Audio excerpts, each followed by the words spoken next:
And we're on, I believe. I'm Russell Kirkby. This is Vaingate Chronicles, or the Vaingate Chronicles. And we're coming at you live from New Zealand. We're going to be playing Dungeons and Dragons. This is a homebrew setting. I'm going to introduce you to a few people. One of our players has just disappeared. That's a bit weird. I will refresh.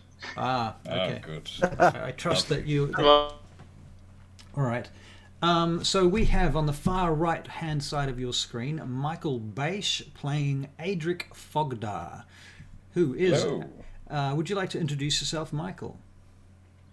Oh, me or the character? Oh, you can do a bit of both, I feel. I feel that would be quite appropriate. Hello, my name is Michael Page. I'm a professional fool. I'm a amateur voice actor and a copywriter. And I'm excessively bald, as you good people may or may not have noticed. Today I'll be playing Dwarven fighter Adric Fogdar, Right. the agent within the West. Dun dun dun. Next we have Barry Tahira playing Milford Brixton. Barry, would you like to introduce yourself? Oh, I'm Milford Brixton. I'm a rogue of thoughts. I borrow things from people and forget to give them back. And that's my main job in life. I do whatever anybody tells me so long as they give me money. And that's me, you know. Right, thank you, Barry. Over to Steve Austin. Not the Steve... Well, he is the Steve Austin, not the other Steve Austin. Hey, Steve Austin. A Steve Austin, A yeah, Steve one of the many. Yeah. I am I can call myself a professional filmmaker at the moment, working on my first feature film. I am playing Leith Mistralath, who is a nervous, very anxious elf warlock who has some burgeoning mind powers Right. starting to happen for him. So, yeah, an interesting story for him. Very cool. Okay. And then we have Max Easy. Tell us about yourself, Hello. Max. Hello, I am Max Easy. I'm an actor. I am playing Edrin Montkoff. He is a human wizard. He's a human wizard. Very disillusioned. Doesn't like himself or many other things. He likes alcohol. So I'm currently 9 drinks in 9 drinks in, right. to the single night. I'm 9 drinks in. Well, we And have... wasn't terribly drunk from that night either. No, he was doing some pretty good constitution checks, if I recall. Yeah. You said you're 9 drinks. think- Do you mean Edrin or you? Because, you might be pretty method about it. Hey, we don't do I that don't like kind to of give thing away on, my on secrets. Twitch. We would lose our... However, I cannot condone. I can't condone alcoholism, if that's the right phrase. Condone. Anyway, yes. And drinks in either me or him, maybe both. And I think we agreed that now I should start doing them with disadvantage, the Constitution saving throws. So if you're in the audience, please feel free to say hello on chat. I'm at least monitoring it. I know some of these guys are monitoring the chat as well. Halvavir, who is a familiar face, has come back again. Yay! And we've got a few people watching right now, which is awesome. Okay, so let's get into it, eh? Now, where did we leave off exactly? We were plotting the forthcoming raid. No, that's the wrong word. Heist? It's a Heist? It's a Yeah, heist. yeah. Hey, T. Earl Grey and- is here. T. Earl Grey Hot is on. Orson D says From- hello. Cool. From Yes, Leith's so you- point of view, it doesn't sound like the best idea. But if Milford Brixton is involved, it's probably terrible worth idea. doing. Yeah. Right. Right. Okay, I so don't know from... whether to take that as a compliment or an insult, really. Right. So whereabouts Well, are you guys right now? Like at this very moment, after everything that's gone down in the last session, you did your planning. You met with the triumvirate. That's what I'm calling them. That's Drazael and Hazeldrill and Milmore Glass, who's the the quartermaster of the Daughters of Twilight, the Order of the Daughters of Twilight. So you met with those guys, you had the meeting on the barge, you protected them from anything that might have gone wrong. They managed to come to an agreement, despite their differences. And then you went up to the Daughters of Twilight's temple complex, up in Grenaldea, and met with Milmore, and he gave you some items, I believe, if that's... You remember that? That's right. Yes. I do. Yep, okay. So after that, did we go very far from there? Does anyone remember anything after that?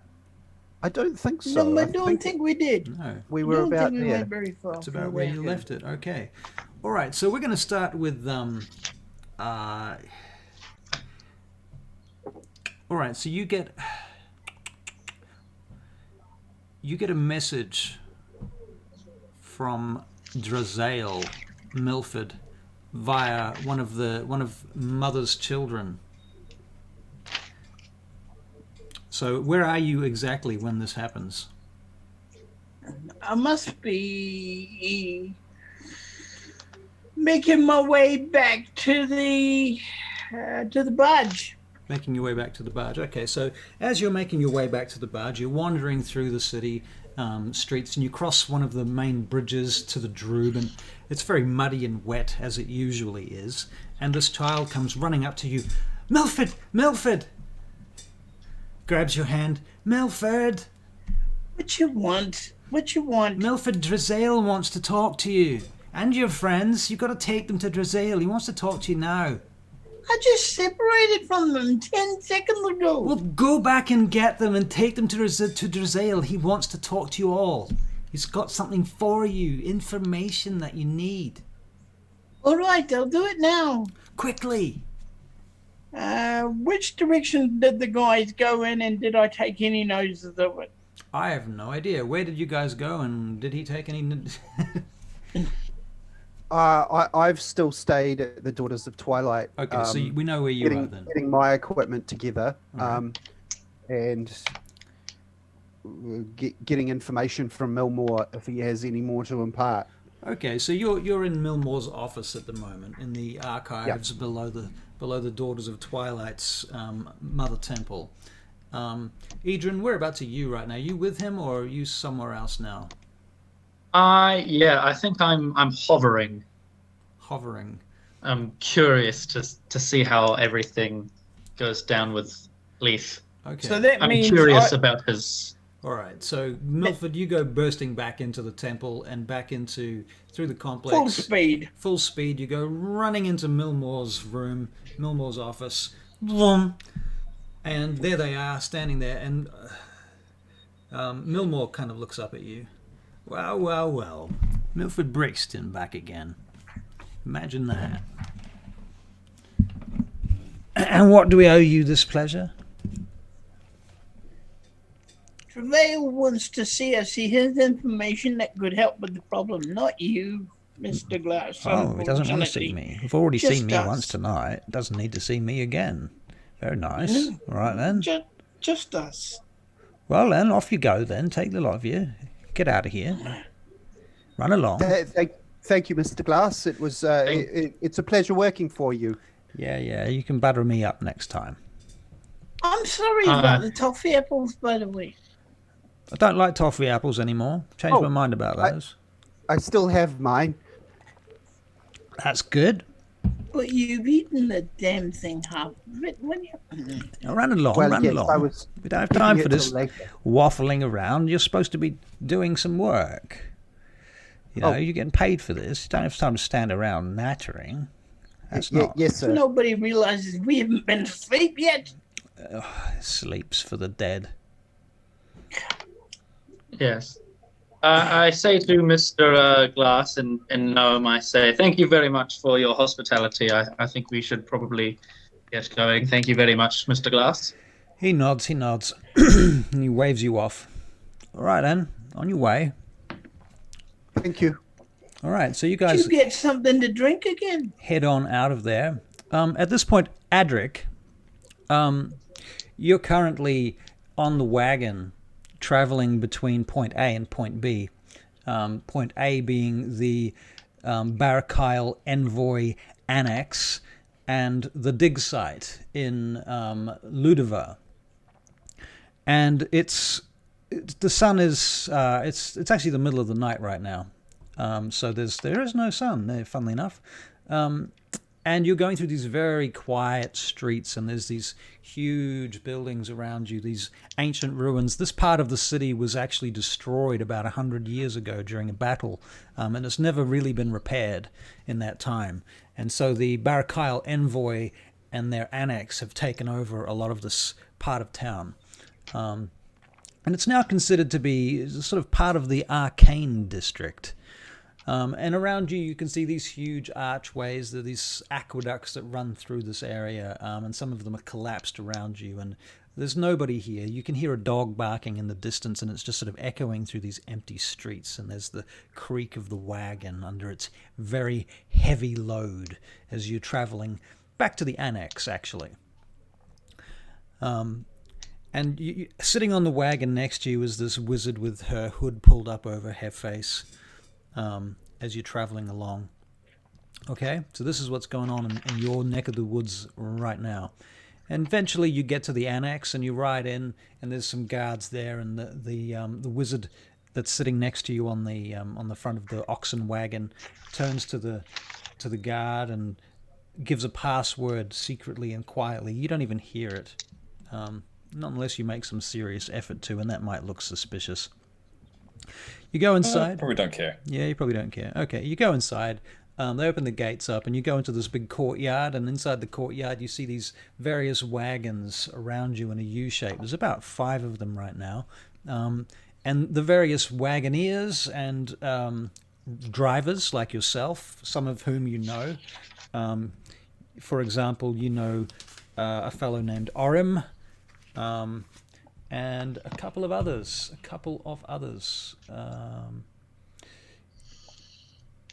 Anyway, in any case, they take the wagon down this ramp, through into this sally port that goes underground, into this huge vault, this massive underground stone room, essentially. It's got a couple of arches, and there's benches lying around, covered in rolls of cloth laid out, and there's all these artifacts and objects, beautiful objects, broken objects. Some of them are quite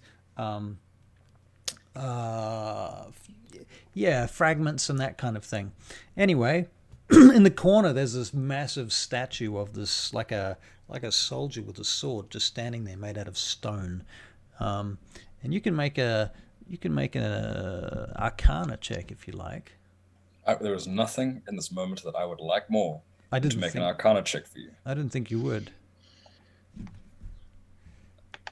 That is a 14. Oh, I hope you don't mind. In case you think I'm cheating, I'm using the D&D Beyond Dice Roller because I don't want to ruin my audio with dice. No, that's fine. You use the D&D Beyond Dice Roller. I'm all good with that. Okay, so you do that, and you kind of get the sense that there's something about this massive statue that seems out of place, something funny about him. He seems a little bit too new, like he wasn't built into the furniture. He's been moved here or constructed here, and kind of recently too, is sort of made of different materials to the rest of the room, etc. And as you come in, Xandor Rem, the overseer, comes over to you. I see you're back again. Yes, sir. Fresh load. Oh, your sound's just gone funny, by the way. Oh, okay. That is strange. Am I okay there you now? Go. That's better, yeah. Lovely. That's better. So, Adric, you've had a good day so far? Oh, so far. Good first load. That was all right then. Very good. Yeah, just watch out for that wheel. I've noticed it's a bit of a problem. Some of the other drivers have said something about that earlier today during their shift. So, keep an eye on that cart. All right? Right you are. Yeah. Your sound's doing the thing again. Yeah. Okay, that's very strange. No, it's back again. I don't know. Okay, don't touch my headphones. That's strange. Yeah, it could cool. be a loose wire. Excuse me. Is that statue in the corner? That looks mighty new. That didn't come from the hall, did it? You don't want me to have a quick gander, do you? That, oh no, that's a golem. You don't want to touch that. Right, right, you are. Good point. Yeah, that's a golem. He's part of the security. He's not activated right now. Just leave him alone. Can do. Yeah, all right. Well, good luck. You keep working hard, and he smacks you on the back with a kind of a, pats you on the back tentatively, and walks off. So at that point, Milford Brixton and Leith and Edrin, you guys turn up at Drazael's house. All right. You travel inside. You go up through the building, come out onto the balcony where Drazael is most frequently found drinking, at a large stone table overlooking the balcony, overlooking the city from up on high. Ah! It's the adventurers. Well, I'm looking for you. Hello. Yes. Hello. Let's see if I can remember all your names now. That's Milford. I know you, of course, because you're a pain in the ass. You are Leith Mistralat. Is that right? That's correct. That was me. Right. And you must be Edrin. Yes. All right. Well, so the three of you are now working on this case, I believe. Is that right? I got that correct, have I?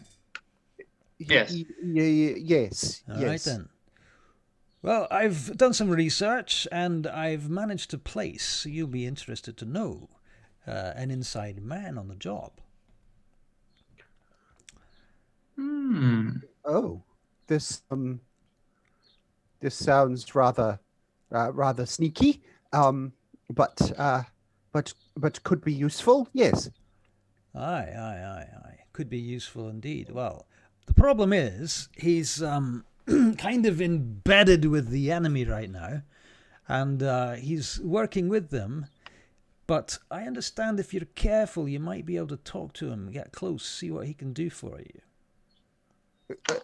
Very good. Can you describe for us what he looks like, who he is? Right. Well, his name's Adric Fogdar. He's a dwarf of the Fogdar clan, obviously. He hails from Barachiel, like the rest of us. And he's currently working with them in some kind of capacity as an advisor or supervisor, something like that. Honestly, I haven't heard much back because they don't like him communicating with us. Once he's on the job, you're on the job, you understand?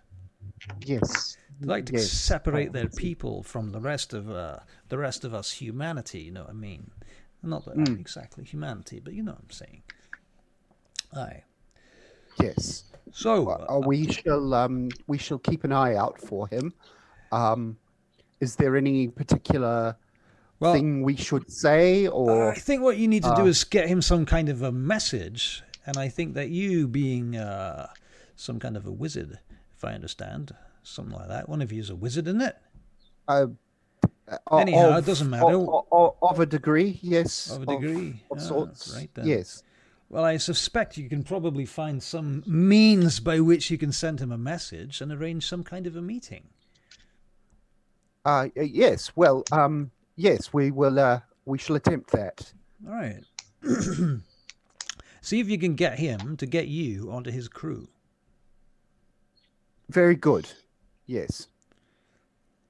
Yes, that sounds very good. You said he was a dwarf? Aye. Very good. Adric's his name. Right. Fogdar? That's right. Making sure I got all that. Very good. Aye. Rick, the dwarf. So with any luck, he's going to be your inside man. Are there many dwarfs working on the site, or will he stand out? Well, honestly with you, Leith, I'm not sure. I couldn't tell you how many dwarves there are. I only know of one, and that's him. I see. Okay. Yes, very good. So are you telling me they can leave to eat and drink and stuff like that? I have no idea. I am imagining they can't that easily. I'm thinking that you're going to have to find some way of making this work.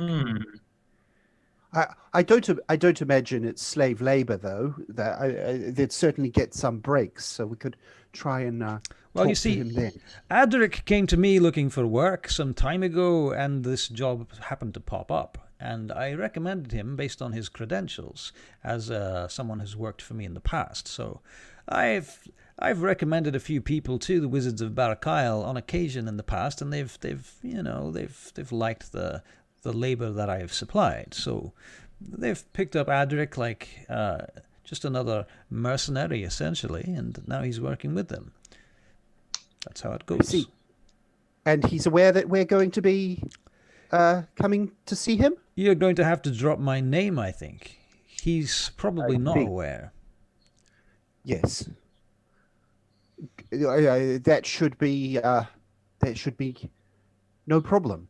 Well, good luck then.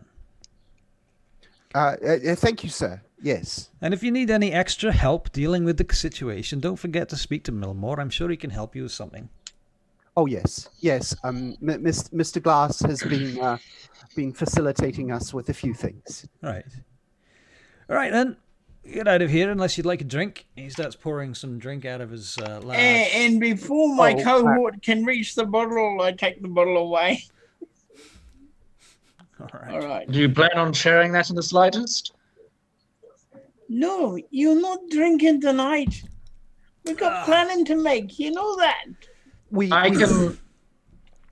Milford, trust me, perhaps the I've had- lad needs some Dutch courage. Dutch courage? Can't say Dutch courage in Dungeons and Dragons. There's no such place. Dwarf courage? Yeah.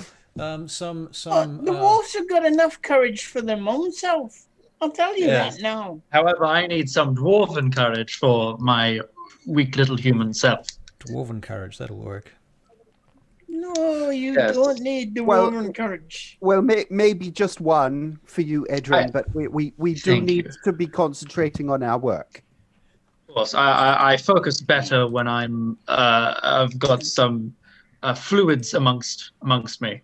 How about trying a little fluid called water? Amongst me. How about um, trying a little fluid called There's water? not much good water where I come from, so it's either really There's not much good alcohol where I come from, so it's either really There's not not much much good good alcohol alcohol where where I I come come from, so it's either really Oh. So yes, I think I'll take a glass if it's going, or a tankard or a flagon or whatever we're drinking out of. No, we'll take a glass. You can Just, fill up your... just fill a up little, flask. Edrin, just a little. Oh. Okay, just a little bit. It's not. You make it sound like there's an issue. I've paced myself quite well over the past night. Thank you very much. I'll have you know. Over the past few nights, remember, you haven't even been to sleep for the past few nights. Yes, this past night has been rather. It's been rather chaotic. I haven't had much time to sleep it off, but I haven't had need to sleep it off, so I'm rather okay. You're a human, are you not? I am, yes, indeed. You do need sleep, you know. Oh yes, of course I do. And so does Mr. Lath, if I'm not mistaken. Well, no, not probably as much as you. I can do other thing. I'm able to do other things while I rest. He can meditate on the whole ruddy idea, really. Well, that's good. Okay. You've got a pussy by you. See, you didn't even see the pussy that's by you. No, that is Tup. He is speaking to me spiritually. Once I get him back after having been hit by that pickaxe, he'll be a little bit more how shall I say, a little bit more hospitable to me. Okay. Right, let's get going then. Right. Yes, I think that's a good idea after I have my little drink. So where do you go? What do you do? Tell me. Tell me the things. All right, we've got to go back to the barge and do some of us have got to rest, you know. Yes, I think that's a smart idea. And we've got to plan as well. Do we have a But we'll do particular that after a rest. schedule of when we have to be back with our first load or anything like that? You do We've got not. 6 days. You got Within 6 6 days. You basically, what you've been asked to do essentially is you've got 6 days to steal as much shit as you possibly can. And from whatever you can steal, you get to divide the spoils with your masters, bosses, and each other. Mm-hmm. Which means we're left with nothing.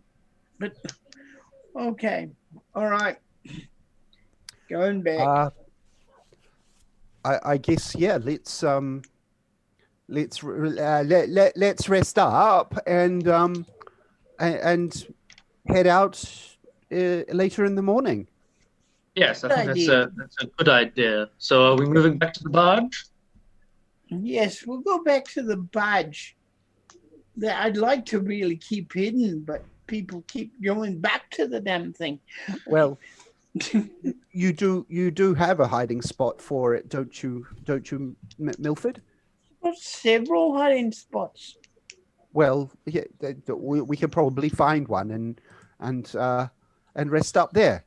Okay, let's Yes. go. Let's go. On the way, I would very much like to. To get a drink, right? Yeah. I'd actually like to converse with Mr. Leaf. Oh, yeah. In his native tongue, since I assume it would be easier for him in his native tongue. Oh, I don't mind so much. It's I What just else can you speak? Look, just hurry up Elvish. hurry just up Elvish before and you two common. have a loving or something. Right. I'll mention in Elvish. I was going to say forgive me, but I think it's rather a little bit of a compliment. I see you're a little bit of a well-read, intelligent fella. Oh yes. I like to keep abreast of history and animal and plant life. It very much fascinates. Russell, Milford will watch their back while they're having this conversation. Okay, can you make a perception check, please? No, but you can. All right. Yes, I must admit I find similarities in our interests quite astounding. We both quite like the arcane, knowledge, history. I'm just especially with your biological background of being an elf. I find it peculiar that you've gone down a more immediate path towards the ability of the arcane, if you understand my meaning. Oh well, these powers that I have haven't exactly come to me by study. Yes. I have just found them boiling up out of me after an encounter with a. Did I tell you about telling people about that thing? Oh. I'll be back in 1 second. I just need to close a door that's banging. Excuse me. Please keep going. You're not supposed to be telling people about that thing. Oh, well, yes. I mean, Mr. Adrian seems trustworthy, but I'll admit he does. He does. You're right, if you Milford. really think you should. I think yes. I it would also be very interesting to know what you're talking about in regards to sudden mystical powers or mystical powers eventually coming about. Let me just say that it was a being of some power spoke to me and gave me some abilities, and I'm not completely sure of. I haven't been completely sure of what all of those abilities are, but the Daughters of Twilight have been assisting me to unlock my powers, as it were. Yes. But do you think if this being hadn't talked to you, you would have gone down wizarding school of sorts? You would have gone down that sort of. Well, I've always been like very quick of study, so I think I might have come to a wizarding school or something like that and done some study, but I'm not sure if I actually would have taken much of an interest in the casting of spells and all of those things. I was very much more keen as a research, especially out in the field. Yes. Oh, that's very good. I'm not a in the field man. In fact, I think this is my first proper outing. Look out for that crap, will you? Oh. Just I This see what that cart means. goes rolling I past. don't know what I'm doing. There's mud splattering everywhere. Oh. Yes, yeah, I'm not exactly used to being outside much, except for my way here.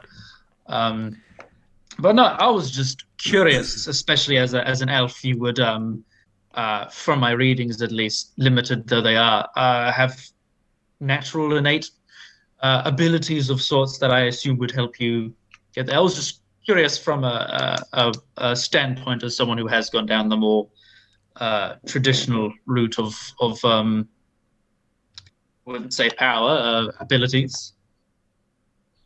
I see. So you have some spell casting abilities yourself.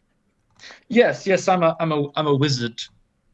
Oh. I study Oh, I see. mainly in conjuration, but I'm getting there. It's been a little bit of a rough road to eventually get to wizarding, but So yours is very much more book learning than the abilities that were actually given to me. Milford. That is yes. yes. quite Mil- interesting. Yes. Sorry, interrupt you, Milford. You notice there is a shadow, a small figure in an alleyway nearby as you're walking. Okay, I'll drop back and try to come round behind. All right. We'll pick It's up. one of the kids from Mother. His name is Barris Lumvicor. You know Barris, Yeah, I'll come round behind him, see if he's learning his lessons well. all right? All right. So you get around behind him. What are you going to do? He's standing in an alleyway and he sort of looks around like, what happened to where's the guy I'm supposed to be watching? What are you doing? Oh, Milford. Oh, why'd you do that for? Oh, look, Mother wants to talk to you. She's got news for you. Mother wants to talk to you, but I didn't want to say it in front of your friends. You know, it's important. Okay, I'll be with you in a minute. Just give me a minute. I mean, you can bring them if catch you up. like. I think they've met her before, but I don't know. It's up to you. I didn't want you to be put in a position where you had to, you know? Okay, good lad. Next time, pay more attention to what's behind you. All right, sir. Thank you. Bye. Oh, all right. He takes off to his mates again. Oh, they probably haven't noticed he's even gone. Maybe not. Adric, what are you doing at the moment? You're just going along with the whole thing at the moment, right?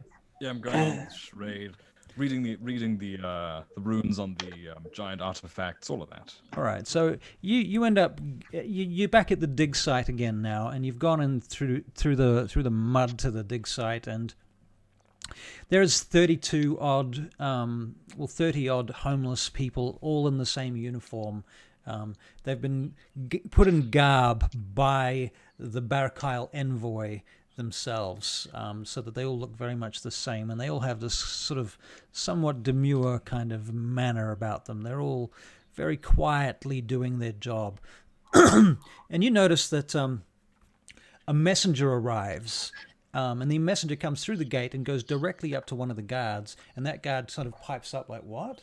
That's interesting. What?" And sort of looks around, goes over to the next wizard and says something to them. And they seem to be passing on some sort of information. And then it gets to one of the overseers there. And that overseer points to you and says, All right, well, I'm going to walk up to him. What can I do for you, sir? "You're Adric, yes? Yes, that's I. I need you to go back to Zandor and inform him that we've found something." Well, something you say. Would you like me to have a look at it before I go, or I just let him know?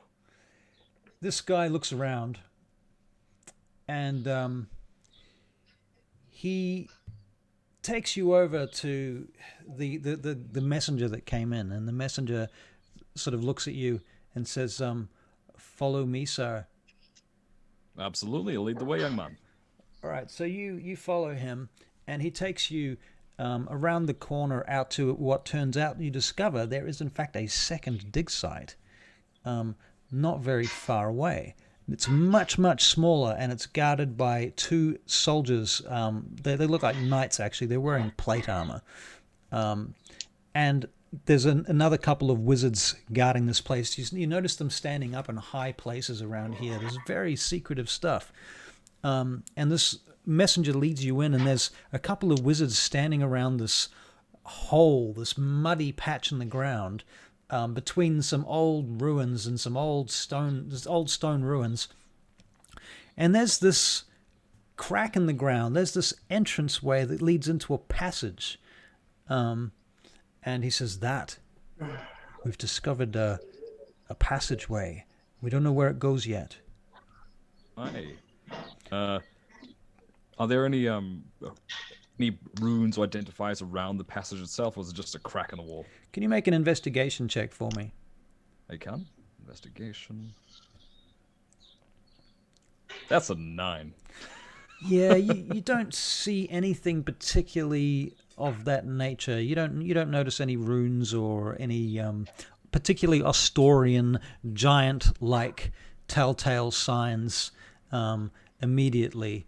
The only thing that you can tell is that this leads down below what you believe is still part of the giant graveyard that they're excavating on the other side of the wall that you're next to. So this little new site is on the other side of a wall to the main site that you're working on. That follow? Yep, got it. Cool. Well, that's that looks interesting. Like it leads into the gravesite. I'll head on over to Xander, let him know what's going on. All right, so you head over back to Xandor. All right. Basically, I think probably you're going to need to take the next cartload back to the Annex to do that.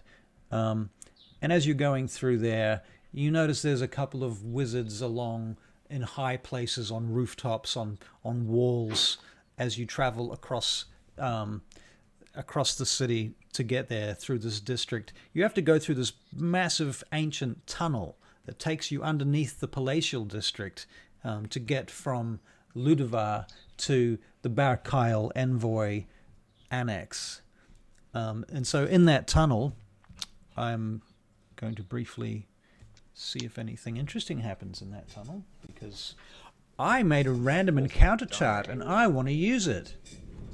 Brilliant. Me and my mage companion. Yeah. Lovely. All I can say is lucky us. There once was a ship. Oh god, I lost the lyrics. Damn it. There we go. Never mind. Don't need to sing while I'm in the tunnel.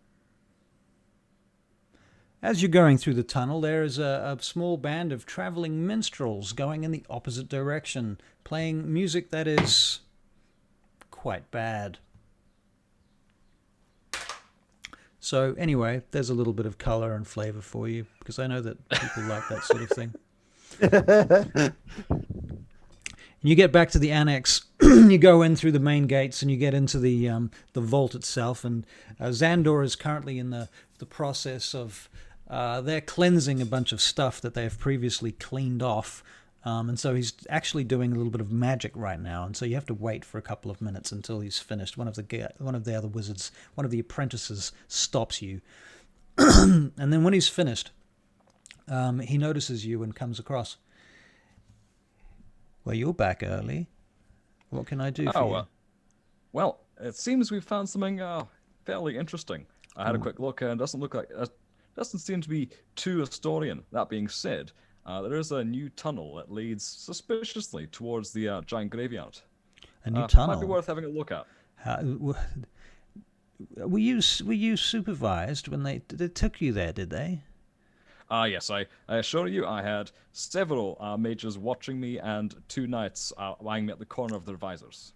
All right, very well. I just curious. I'm just making sure that everyone's following the protocols. It's not that you didn't do anything wrong. I'm just making sure that the rest of the team is following the protocols. We can't have that being messed up. It's very high stakes right now. What we're doing is completely understand. It's really important for the envoy, and I wouldn't want to see anything happen to it. It could be the end of our jobs, could be the end of our careers, could be the end of our lives. So yeah. All right, thanks. All right, no problem. You want to come back with me, or just inform me what's going on? Yeah, now that I know, I think you probably should just go back, keep doing what you're doing. I've had a message from Drazael, your old employer. He says he's got something important for you, and he wants to get you. He wants like an hour or something to deal with you. Some old issue from one of your past jobs has come up. I'm not really very happy about this because it's something that's going to get in the way of what you're doing. But you're doing a really good job, and I don't want to lose you. But and Drazael's done some good work for us in the past.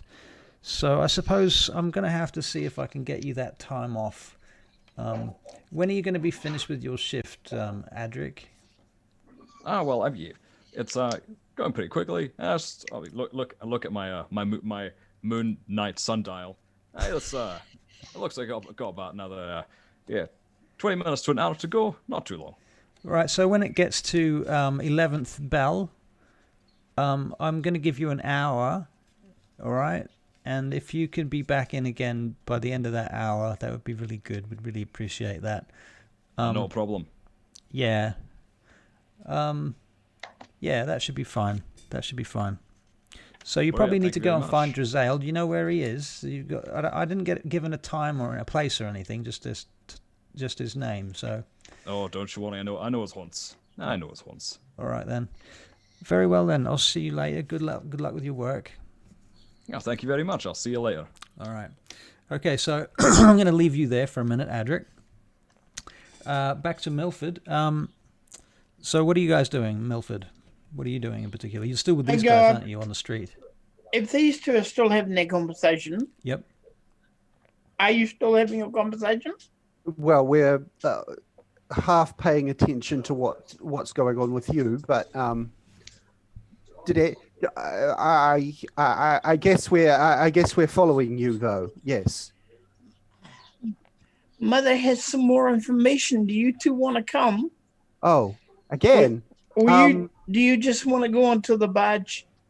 I don't mind. I'm feeling fine. But Edrin, are you wanting to go and rest?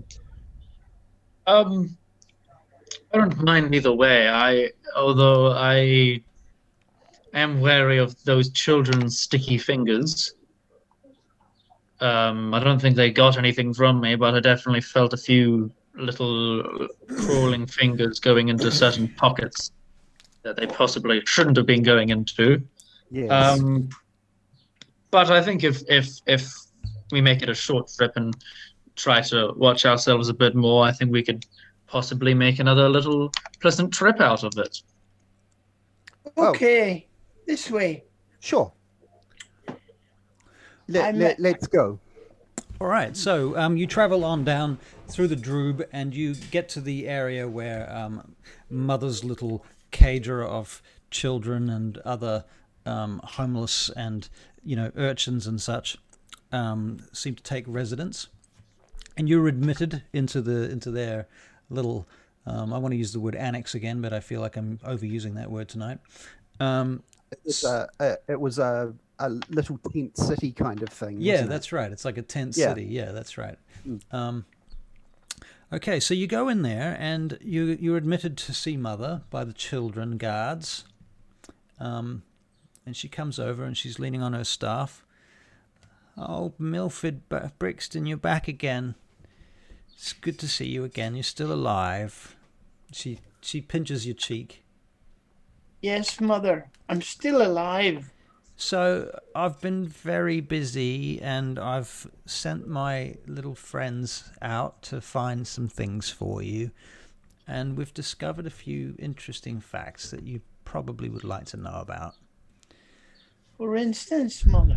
Well, you see, those dubious characters that live up at the Barachiel Envoy, she says, they've been purchasing, oddly enough, a large amount of down.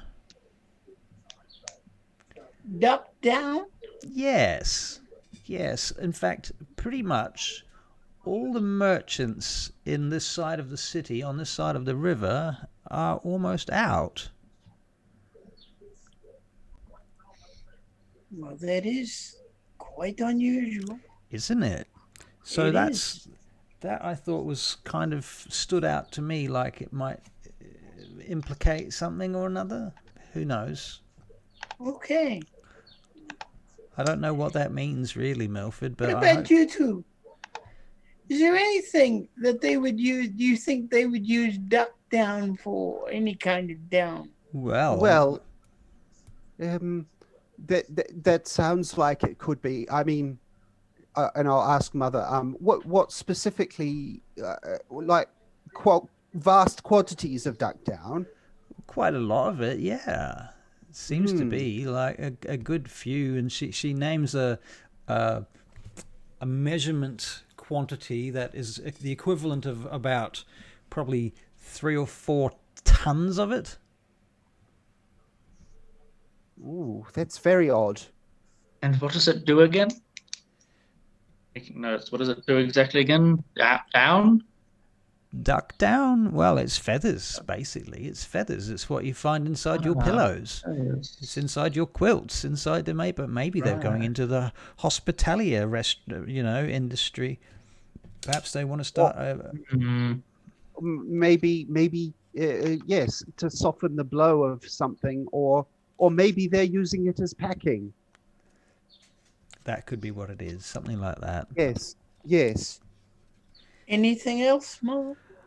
Oh, yes, actually, there was something else that I did want to inform you of, and she kind of smiles, her crooked smile, and her features crack as she smiles. Her old leathery face kind of breaks into this moon-like visage, and she says, we had a visitor. Oh, do we? We did. A wizard, in fact, came here looking for homeless people, looking to offer us work. Oh, well, you do well to keep away from that visitor. Well, we did do well to keep away from them, but we did tell them to come back. And I thought that maybe it would be a good time to come back when you were around. Mm-hmm. So well, that could be quite useful. I told them that there was nobody here right now who would be up for that sort of work, but perhaps if they were to come back tomorrow at about 11 bells, there might be someone who could be interested. That sounds absolutely perfect to get us into the dig site. So there you go. That's what I have to tell you. Thank you, Mother. Oh, there was one other last thing. What? One of my boys has been snooping around the backside of the Major's towers and over there in the Barachiel Annex, and we're noticing there's a few cartloads going down to the dockyards. They're filling up the boats with boxes. It's a little unusual.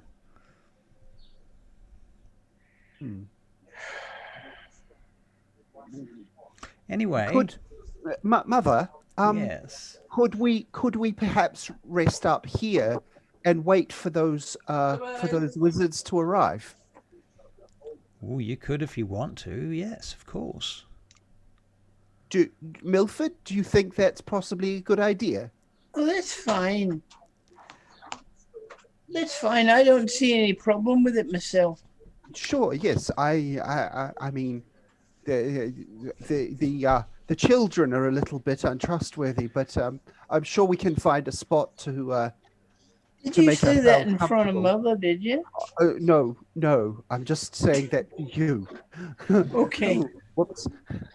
Okay. One of the boys comes over to you again, Milford, grabs your arm, tugs it. Brixton. What's wrong? Sidarhael wants to talk to you again. All of us or just me? Doesn't matter. Do you two want to come with me or what? Edred? Yes, I think we could make it to another visit to Mr. Sidarhael. On my way. Come on, let's go. I'll be back with you soon, Mother. All right then. Good luck. Whatever it is you're up to, you keep out of trouble, Mother. love. Eh? Keep out of trouble. 2 gold pieces. Oh, Milford, you don't need to do that. It's very Well, kind don't worry of you, about it, Milford. Mother. Very kind of you. I'll give her one as well, and Oh, say you're so been kind. you've been very kind to us. So that's the best. That's what we should be doing in return. Oh, it's very kind. It's too much. She pockets it. I'll give her one as well. She pockets that And- too. Oh, and just thank kind you, of- sir. Thank you. She takes you by the hand. Thank you so much. You've brought It's, so it's, much to it's these. completely fine. No worries. And I get out of there. All right. Very good. Very good. Okay, so you guys go back to Drazael, I take it.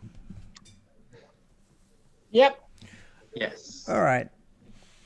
So you trot once more through the city, dum dum dum dum dum dum, and you go into Drazael. Drazael's down in a different room this time. What looks a bit like a library.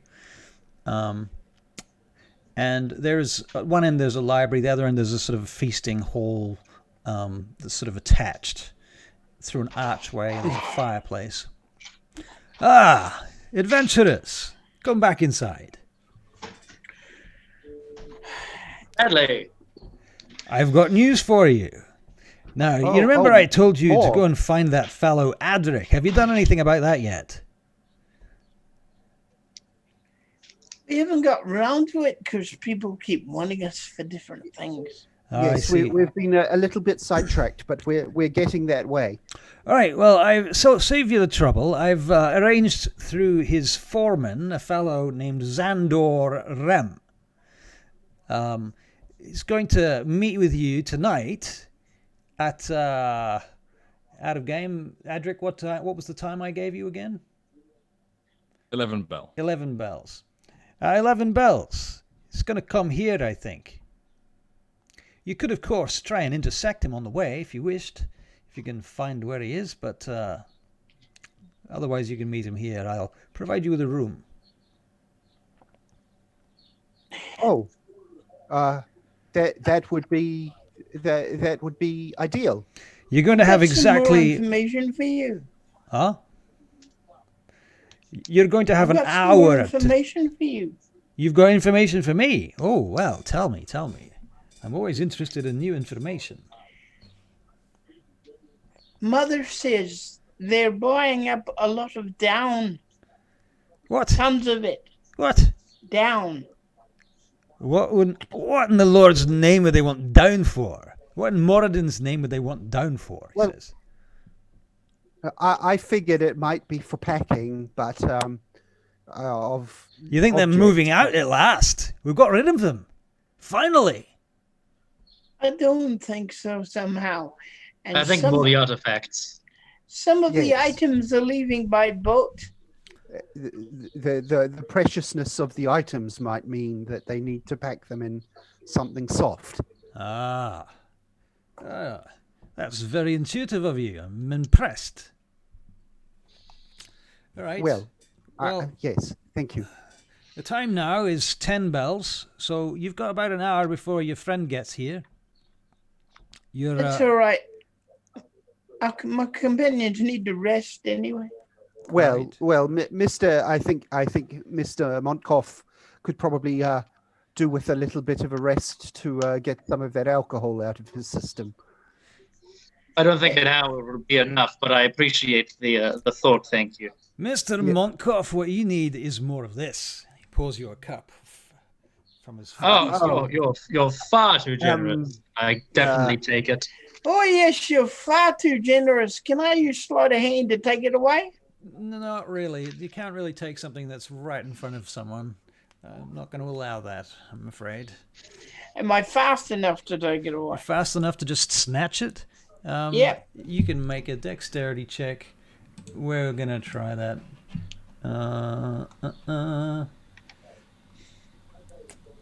This is just a straight out dexterity check with +3. You roll a natural 1. No. You literally knock it out of his hand very rudely, and it goes clattering across the floor, staining a very beautiful rug. Bonk, bonk, bonk, bonk, bonk, bonk, bonk, bonk, bonk, comes to rest. Oh, Brixton! Brixton, what have you done? Why? Why did you do that? Do you know what you've Milford, I'm not sure that was quite called for, but That was entirely unnecessary, Brixton. That was entirely an accident. You owe me at least... He looks over at Jaeger. How much was that rug? Oh, about 300 gold, sir. There you go, 300 gold. That's what you owe me now, Brixton.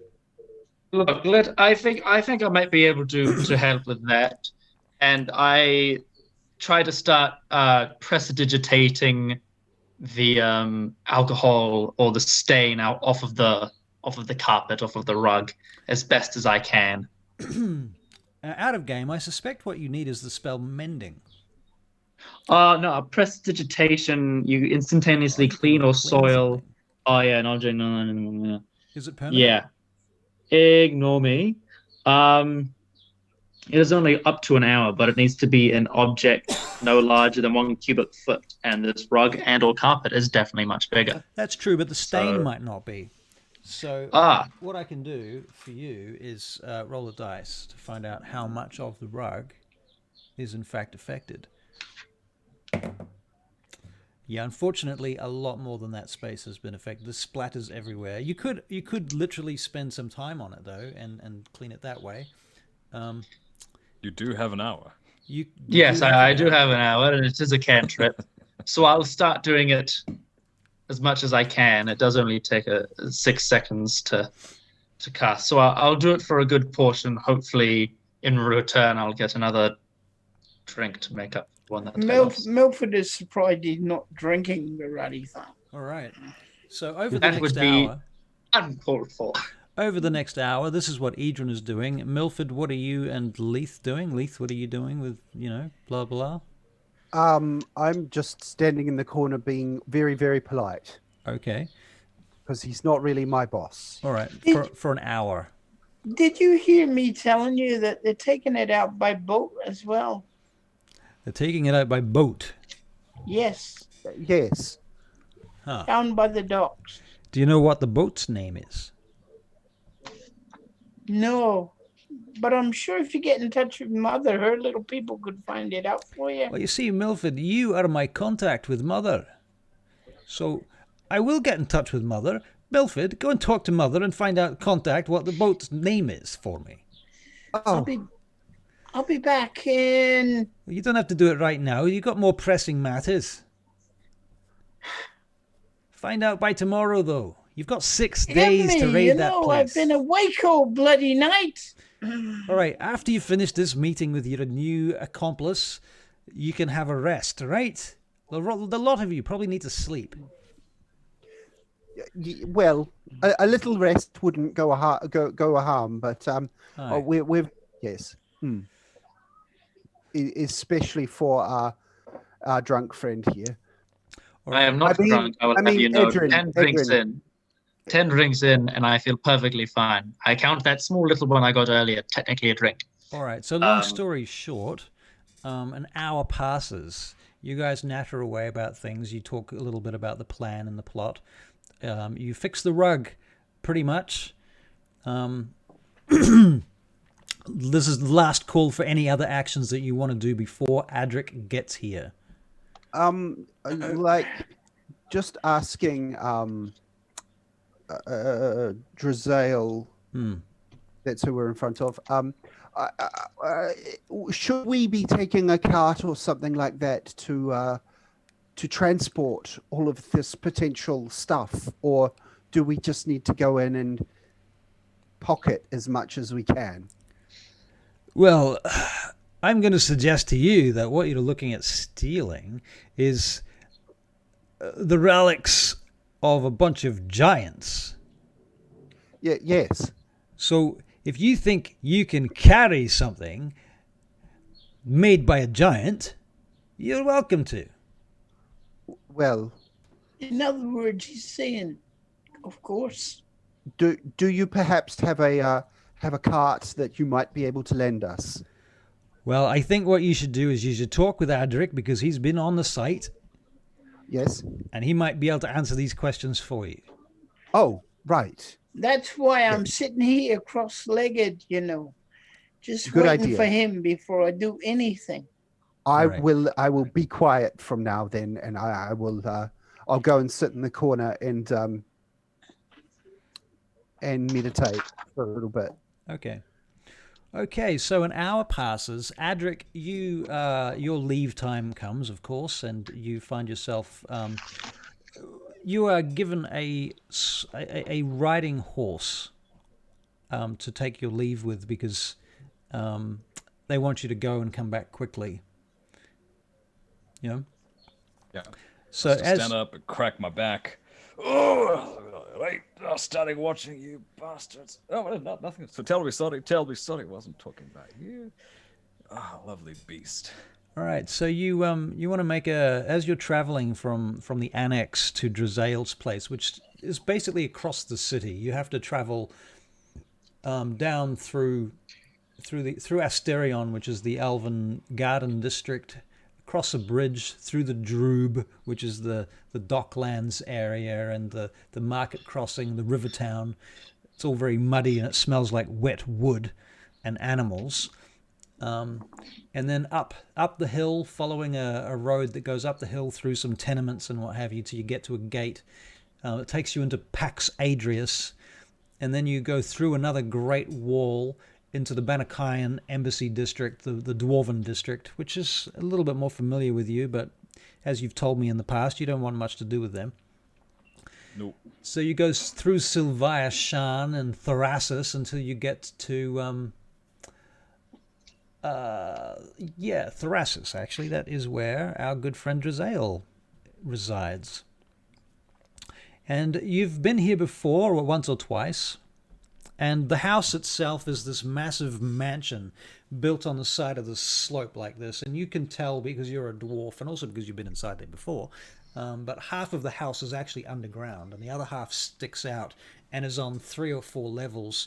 And those levels are kind of tiered so that they look down over the city from up on high. So there's these various balconies, and they've got gardens and overhanging vines, and there's these big pillars, and it's all very, very faux, ancient Barachiel, palatial kind of style. It's out of game. If this was in real life today, Drazael is kind of like a Sicilian mob boss. That's exactly how I pictured him. Really? Yeah, that's exactly when you told me about it. That Drazael was a crime boss. I think when you're describing him to me, I was like, yeah, the suit, the awful silk scarf, the villa, everything. Yep, that's him. Kind All of right. Corleone. Yeah. So you get to the gate, and there's an arrow slit there, and there's a dwarf behind it, and he recognizes you, and he lets you in. And you're admitted. There's a shrine to Moradin at the front door, and you notice there's this big bowl, like a lather of water. And you notice a bunch of gold and silver coins laying in the base of that bowl, just by the front door. And your escort kind of stops as you get to that. Yes, can I help you? He doesn't say anything. He sort of just waits for you to do something or say something, or he just stops. You're at the front door. There is a knocker on the door. I look at the ball and look back at him and go, oh no, I've plenty. Thank you very much. It's very kind. I think I may just enter if it's all the same to you. You don't have any faith with Moradin? No. No. Not since my wee one went behind the stone vault. No, I don't think so. Oh, I understand. Yeah. My apologies then, my lord. Please do You're come right. inside. Thank you very much. These are dark times for Barachiel. I know. He opens the door for you and nods and lets you in.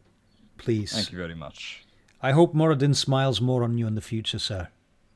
We'll see. And you find your way down the corridor, and you come out into this balcony. And there's various archways on either side of you as you go through. You can smell food coming from the kitchen. It's very late at night now. Candles and such. But you dwarf, dark vision, that sort of thing. And you see a number of figures standing out on this balcony. One of them is kind of on his hands and knees, this older male figure. I'm assuming Edrin has a beard? Yes. Yes. Right. Oh, sorry, I thought you said Adric. No, close enough. No. And he's casting some sort of magic on this carpet for some reason. He's chanting and saying this same little short magical incantation over and over again. And he's very slowly doing something to the carpet. You're not sure what the hell that is about. Then there's this young elven fellow, he would be quite tall if he was standing up, but he's sitting meditating. There's like a fountain on this balcony here. You can see the stars behind him, the broken moons, the remnant moons, the gatehouse, the steps, and the sanctum are kind of behind him, laid out across the sky among the stars on the horizon. In the distance beyond the city, that is. And then there's Milford Brixton, who's this dude with he's a half-elf. He's got dark skin and dreadlocks, and he's sitting cross-legged, I believe, near the table. Sidarhael, at this point, by the way, has gone to bed, for your information. I walk up to the wall there and I knock on the door frame. Excuse me, gentlemen. Have you seen Sidarhael anywhere? Went to bed. Oh. Oh, Shit. yes. That's not good to me. I'm terribly sorry. Could you give him a message and say that I was here and that Wait. Excuse me, sir. Yes. I think you're here to meet us. Are you Mr. Edric? Yes, Adric Fogder. Lovely to meet you. I don't believe I've been. I have the pleasure of your names. My name is Leith Mistralath. Pleased to meet you. I'll unfold myself and present and shake your hand. Give it a firm shake. Pleased to meet you, Leith. Yes. And you, the other gentleman, the half elf. My name is Milford Brixton. Nice to meet you. Milford. Thank you very much. And you there on the ground. Sidarhael hasn't done anything to you, has he? No, I stand up and brush myself off, and I say, no, I was just fixing the carpet where Mr. Brixton had spilt my drink. Oh, that's what a while ago. Particularly well. No shame in that, Mr. Brixton. No. No, but my name is Edrin Vontikov. It's a pleasure to meet you, sir. And I say that in Dwarvish. Oh my! Another language aficionado. And I repeat that. I return that to him in Celestial. I go. Okay, not that one. And I No. repeat, and I say that in Undercommon. All right. How about this? And I say it in Giant. Okay, no problem. And I say that in Common. But much better, I'm afraid. My languages are a little less unique. The ones that I know, at least. That's quite all right. I'm a bit of a geek amongst the dwarves. But don't you worry. That's what I'm here for, apparently. Well, if Sidarhael's brought us together, it must be for a purpose. What are you gentlemen looking for? Well, it's... Are we supposed to be talking to, and I'll whisper to Milford, are we supposed to be talking to this guy about the job? I think we are, I think he's the man on the inside. Yes. Yeah. Yes, Mr. Edric. You just keep going. You're doing a good job. Thank you. So we've been tasked with finding and bringing back as much of the as many of the artifacts as we can to Mr. Sidarhael. An ambitious goal. When I was partially working on, is there anything in particular you're looking for? Because I've uncovered quite a bit in my short tenure there. Well, if you're able to show us what you found, we would be able to let you know. Well, that's going to be a little bit of a problem. It's very highly guarded. Very highly guarded. There's a swathe of guards and well, there's a legion of mages. I haven't been able to gather numbers of them because they all wear robes. And Can you draw by any chance? of course I could draw. Not a problem. Let's start. So you just want me to draw the things I've seen? I go looking for paper and any kind of anything you can sketch with. While you're looking for paper, Mr. Brixton, we've been led to understand that many of the homeless from the town have been brought in to work as manual labor. Is that correct? You know, I've had a few drinks with the homeless in this town before and during my tenure with Sidarhael, and they're usually a lively sort. But these folk, they're quite subdued, very doe-eyed, if you catch my meaning. Well, it's because they're getting brainwashed.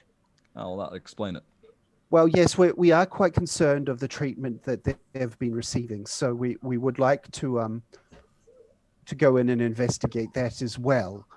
And I think it might be a good idea if we perhaps, if at least the three of us disguise ourselves as homeless, and you bring us in as I'm not sure. I haven't put this idea to the other two, but if you maybe bring us in and as potential employees, so we can come in and see what's going on and report back to Mr. Sidarhael.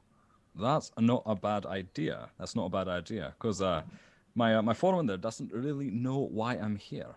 I just for the best, really. I could just say that Sidarhael knows how dire straits you're in, and decided to find a few more of the wasted to see if they to give you a bit more, give them a hand. But do you have any way of getting past the brainwashing as it is? Well, if you could, I'm not too sure, but I do have some abilities myself that I might be able to at least resist what's going on. Right. Well, no harm in trying. Worst case scenario, he'll just throw you out. Well, yes. Right, and Mr. Brixton, are you wanted me to sketch? yes. All right, well, I can. I need a sketch of the area and where the hole is. I know where the hole is because I've been there. I know there's a tree there. Is there not? There is.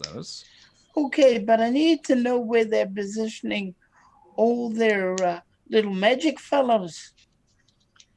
Oh, it's a roving guard, but I can give you an idea of where they station when they're watching.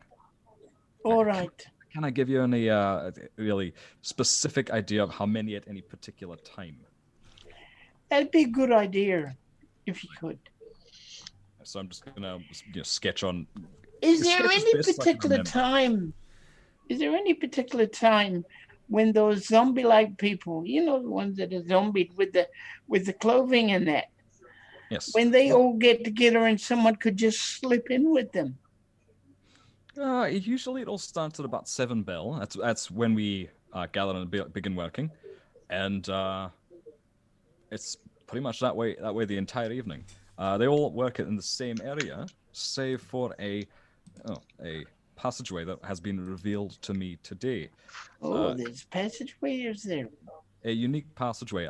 Thus far, as far as I can tell, it hasn't been excavated too much, and also doesn't have particularly, too much Ostorian writing indication on it. So, if are there many? Yes. Are there many guards on that area? If I recall, there were about 2 heavily armored fellows and several mages in the upper areas watching. Oh. Have they sent anybody down there yet? As far as I can tell, no one has gone inside the passage. Do they need specialists to Russell? go down? Yes, sir. So sorry, Russell. Did Drizael say to us to wake him when Edric arrived, or did he give us any particular?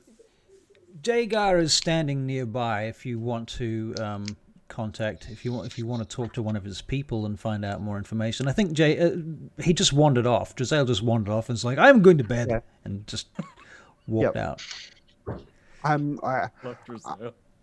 I'll say to the guard, perhaps you should go and get Mr. Drizael just to make sure he knows that Mr. Adric is here.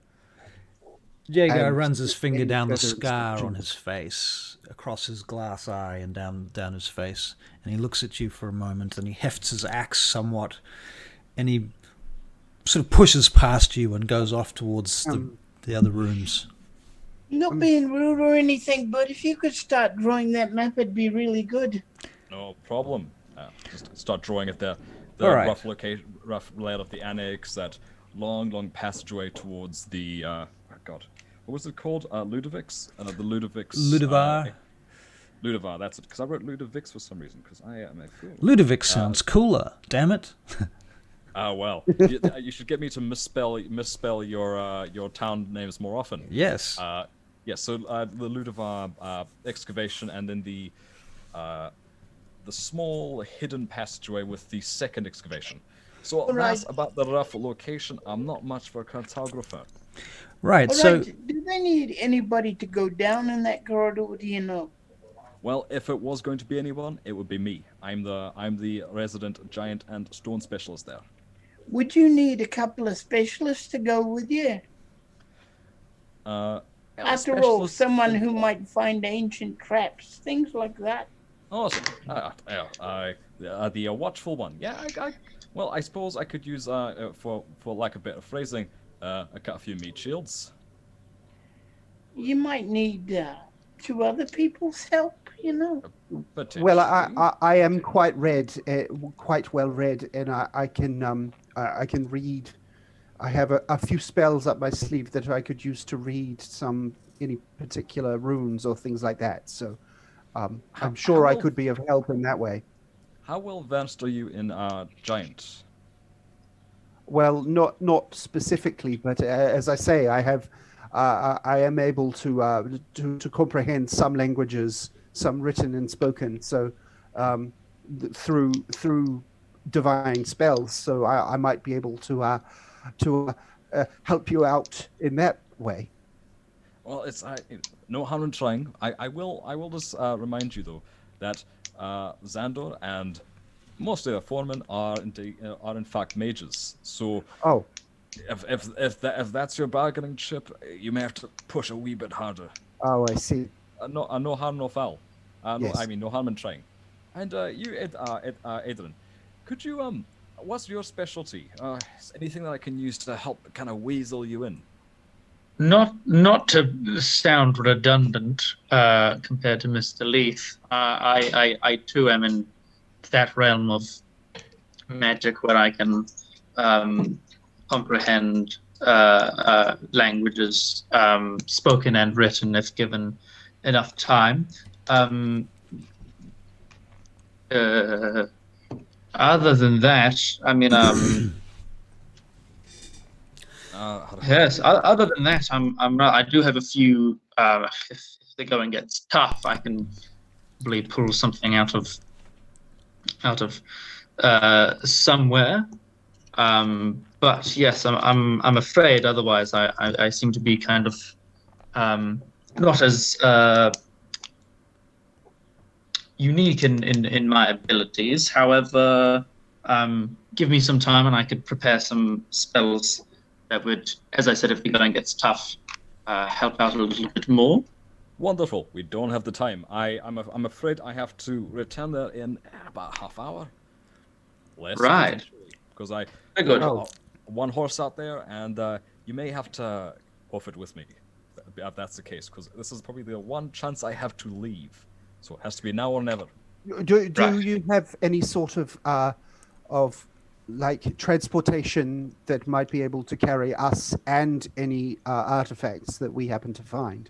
Well, as it so happens, I'm in charge. Oh, I'm in charge. Makes it sound like it's a great thing. Yeah, well, they're good beasts. Anyway, no, there is an ox cart that I have been charged with using to deliver the giant artifacts before I start to read the runes on them and figure out what they are.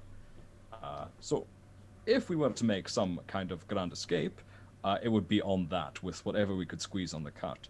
I will keep in mind. I will remind you though. These are giant artifacts, so. I'm probably the only one that could lift them.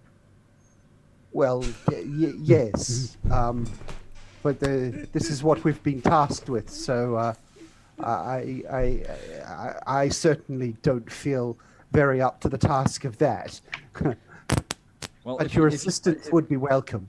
Yeah, I'm happy to help. I'm there for my own reasons, but if you let me know exactly what you were looking for, I could find it, or maybe I'd know if it's been taken elsewhere.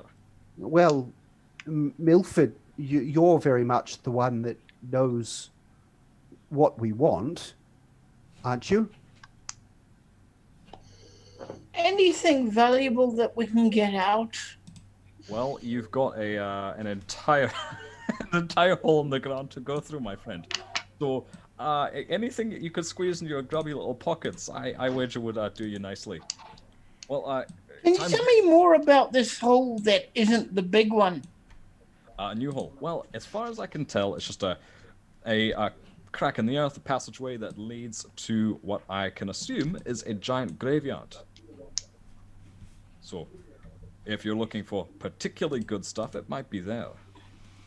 If I was to dress up as one of the zombies, you think I could slip in? I think our best bet to get you in, all three of you in, might be to pretend you're members of the homeless, and you may just have to run the gauntlet of having your wills stripped from you, whatever method Xandor uses. Oh, I've already been to that place. Well. Don't plan to go there again. There's not much I can do then, friend. But I think Milford, we may be able to avoid it. We let's take our chances. This is sounding quite exciting. All right. Well, time's getting short. Shall we? All right. Yes, then. I think so. But maybe we should just say our farewells to Mr. Sidarhael before we go. Yes. We'd hate to hear when he was walking to see we'd all left. Can I get everyone to make a perception check? Sorry to interrupt you. No worries. Can you make mine, Russ? I can make yours. I rolled a 21. Wow. I got a nat 20 with a modifier of 3, so that's a 23. Wow. I got a 12. Boom. I'm so fucking perceptive, you guys. All right, Milford, you get a 5, unfortunately. Okay. Okay, so Adric and who else got like 20s? Leith got a 20-something, 21? 21. Edrin, what did you get? I got a 12. A 12, okay. So Edrin, you don't notice. Barry doesn't notice. Milford doesn't notice, I mean. But Leith and Adric, you both see a raven suddenly land on top of the water fountain. Oh, that's not good. I think that's my my time to return. Well, gentlemen, I believe that's some sort of portent. Yes, it means that we have to get to the dig site. It means my time to return is now. Yep. Now, I'll settle down my owl as well, Russell, because he's Okay. probably like, rustling. Yeah.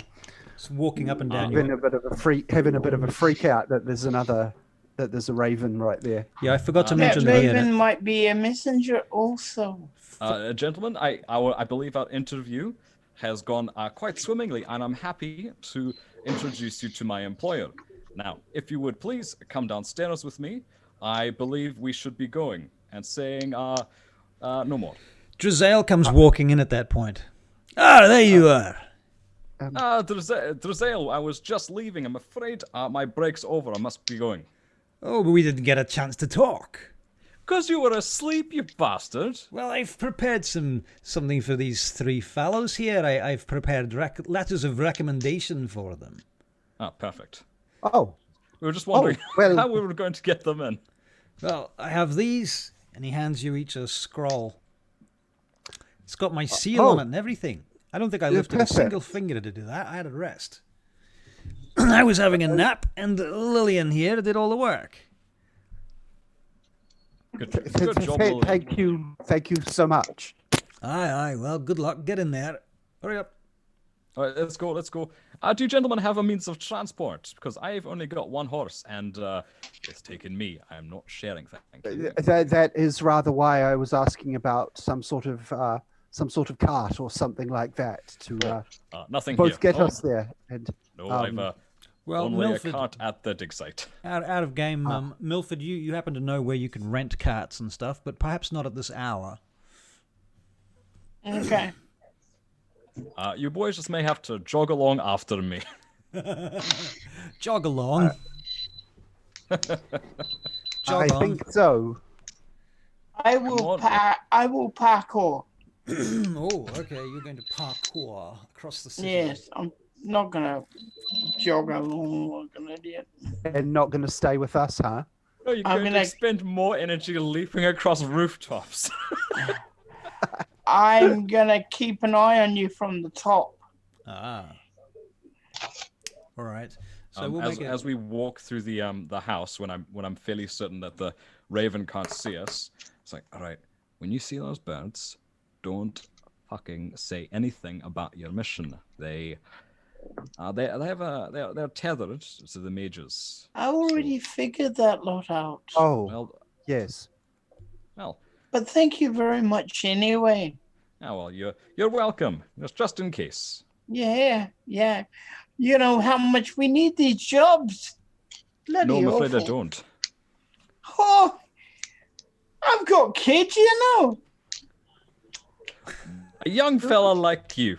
Poor Do decision. you, Milford? Really? Yes, I do. I've got children to care Oh. for. I've never seen you with children or You saw or me even with a wife. children. You saw me with children tonight, didn't Well, you? I assume those to be mothers' orphans. Oh, you assume so much. I don't know. Is mother your wife? Well, no. Oh, No. Well, as a Not me mother, wife, kind of, but she's me mother, and I've got to help her, don't I? Oh, I see. I completely assumed something quite filthy. That it was quite a fetishistic arrangement. Nothing like that, of course. They call their lady friends mother occasionally, and others call their male counterparts father. And I don't Daddy. judge. It makes me. I would say that's a little bit presumptive of you, Mr. I'm Adrian. not sure we should be having this conversation on the air, you know. Well, you hang around in taverns, you hear a few things, and you don't judge. You just listen. No, not like that, you silly fool.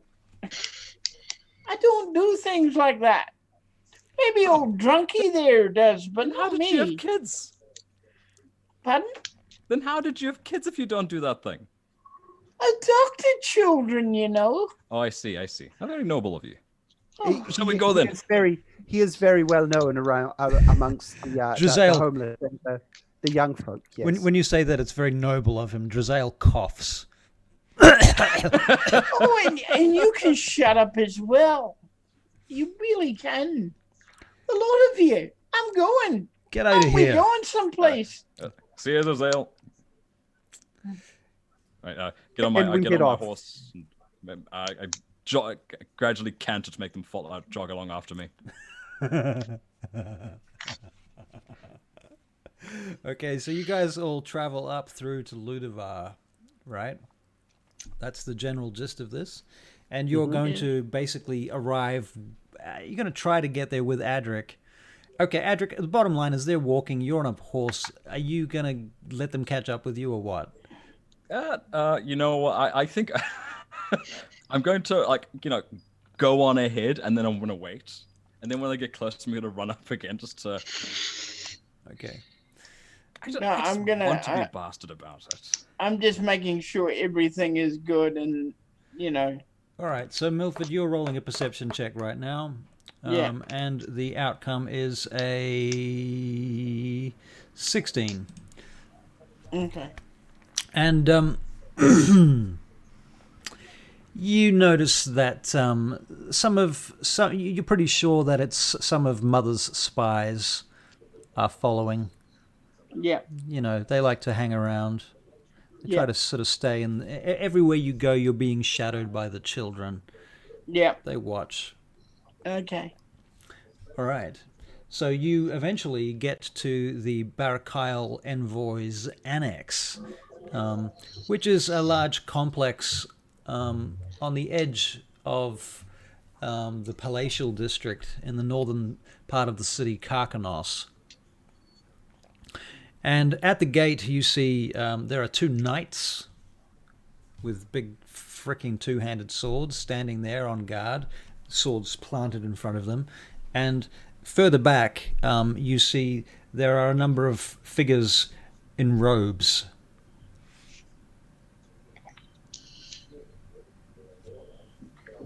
Evening, Rory. Evening, Steve.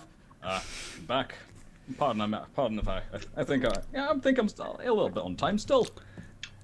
The nearest one with the robes on sort of points past you and just points off over there. Right, of course. So just a moment. Are you all coming along then? I just yell at least. They're coming. Wait, Yes. who are these Yes. ones? Well, Adric, if you'll pardon, you pardon know the there brief. is no visitors on this property. Well, I've got good news for you. They are not visitors; they're workers. That's the reason I left. You see, good old Sidarhael thought we may need a bit more help over here, so he You rounded up have some clearance with the overseer. I do not, but I did bring letters of letters of recommendation from Sidarhael, and Xandor can do what he likes with them. You should go quickly to Xandor. Yes, Leave yes, sir. them here. I shall maintain them. All right, sounds good to me. I stumble off the horse. All right, you three, behave. I'll be right back. Wander off to Xandor. Yes.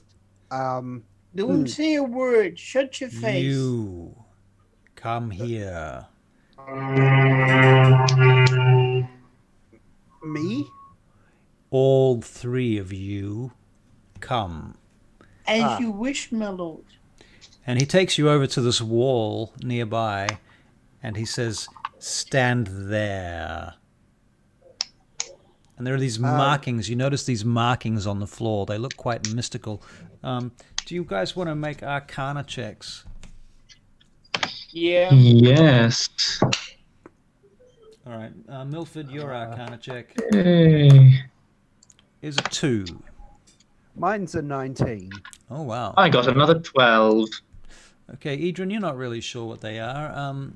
Leith, your Arcana check tells you that this is some sort of... it's supposed to give somebody who knows how to use it some sort of insight into the person that's standing on this rune, on this sigil. I'll try and whisper to the two of them, try not to stand on these. All right. So, audience members, what kind of check do you think they should have to make to dance around and not stand on these runes?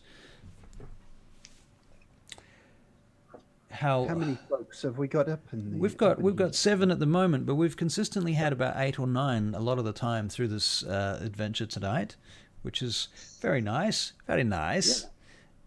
And T. Earl Grey Hot gave us a look a minute ago. Otherwise, I'm going to make you roll some sort of... I think it should probably be something like a stealth check. Or a deception check. There you go. That seems like the one. Either that's what we're expected to do. Yes. That's true. Oh, not sure they can avoid doing it, especially if that's what they're expected to do. Yes. Well, I mean, I'll give you a chance to make a deception check to see if you can kind of not stand on them too... I mean, what are you wearing right now, actually? We didn't really have time to change, so I would be in my just my normal coat. Okay. Adrian, what are you wearing at the moment?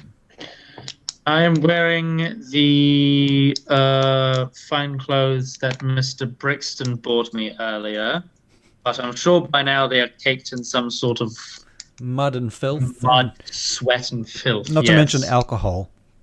Definitely the stench of alcohol reeks throughout my fabrics. Throughout your fabrics. Orson D says some sort of dancing or acrobatics check to look like they are, but they aren't. I think we'll go with deception. Yes. Right ourselves on our feet. Yep.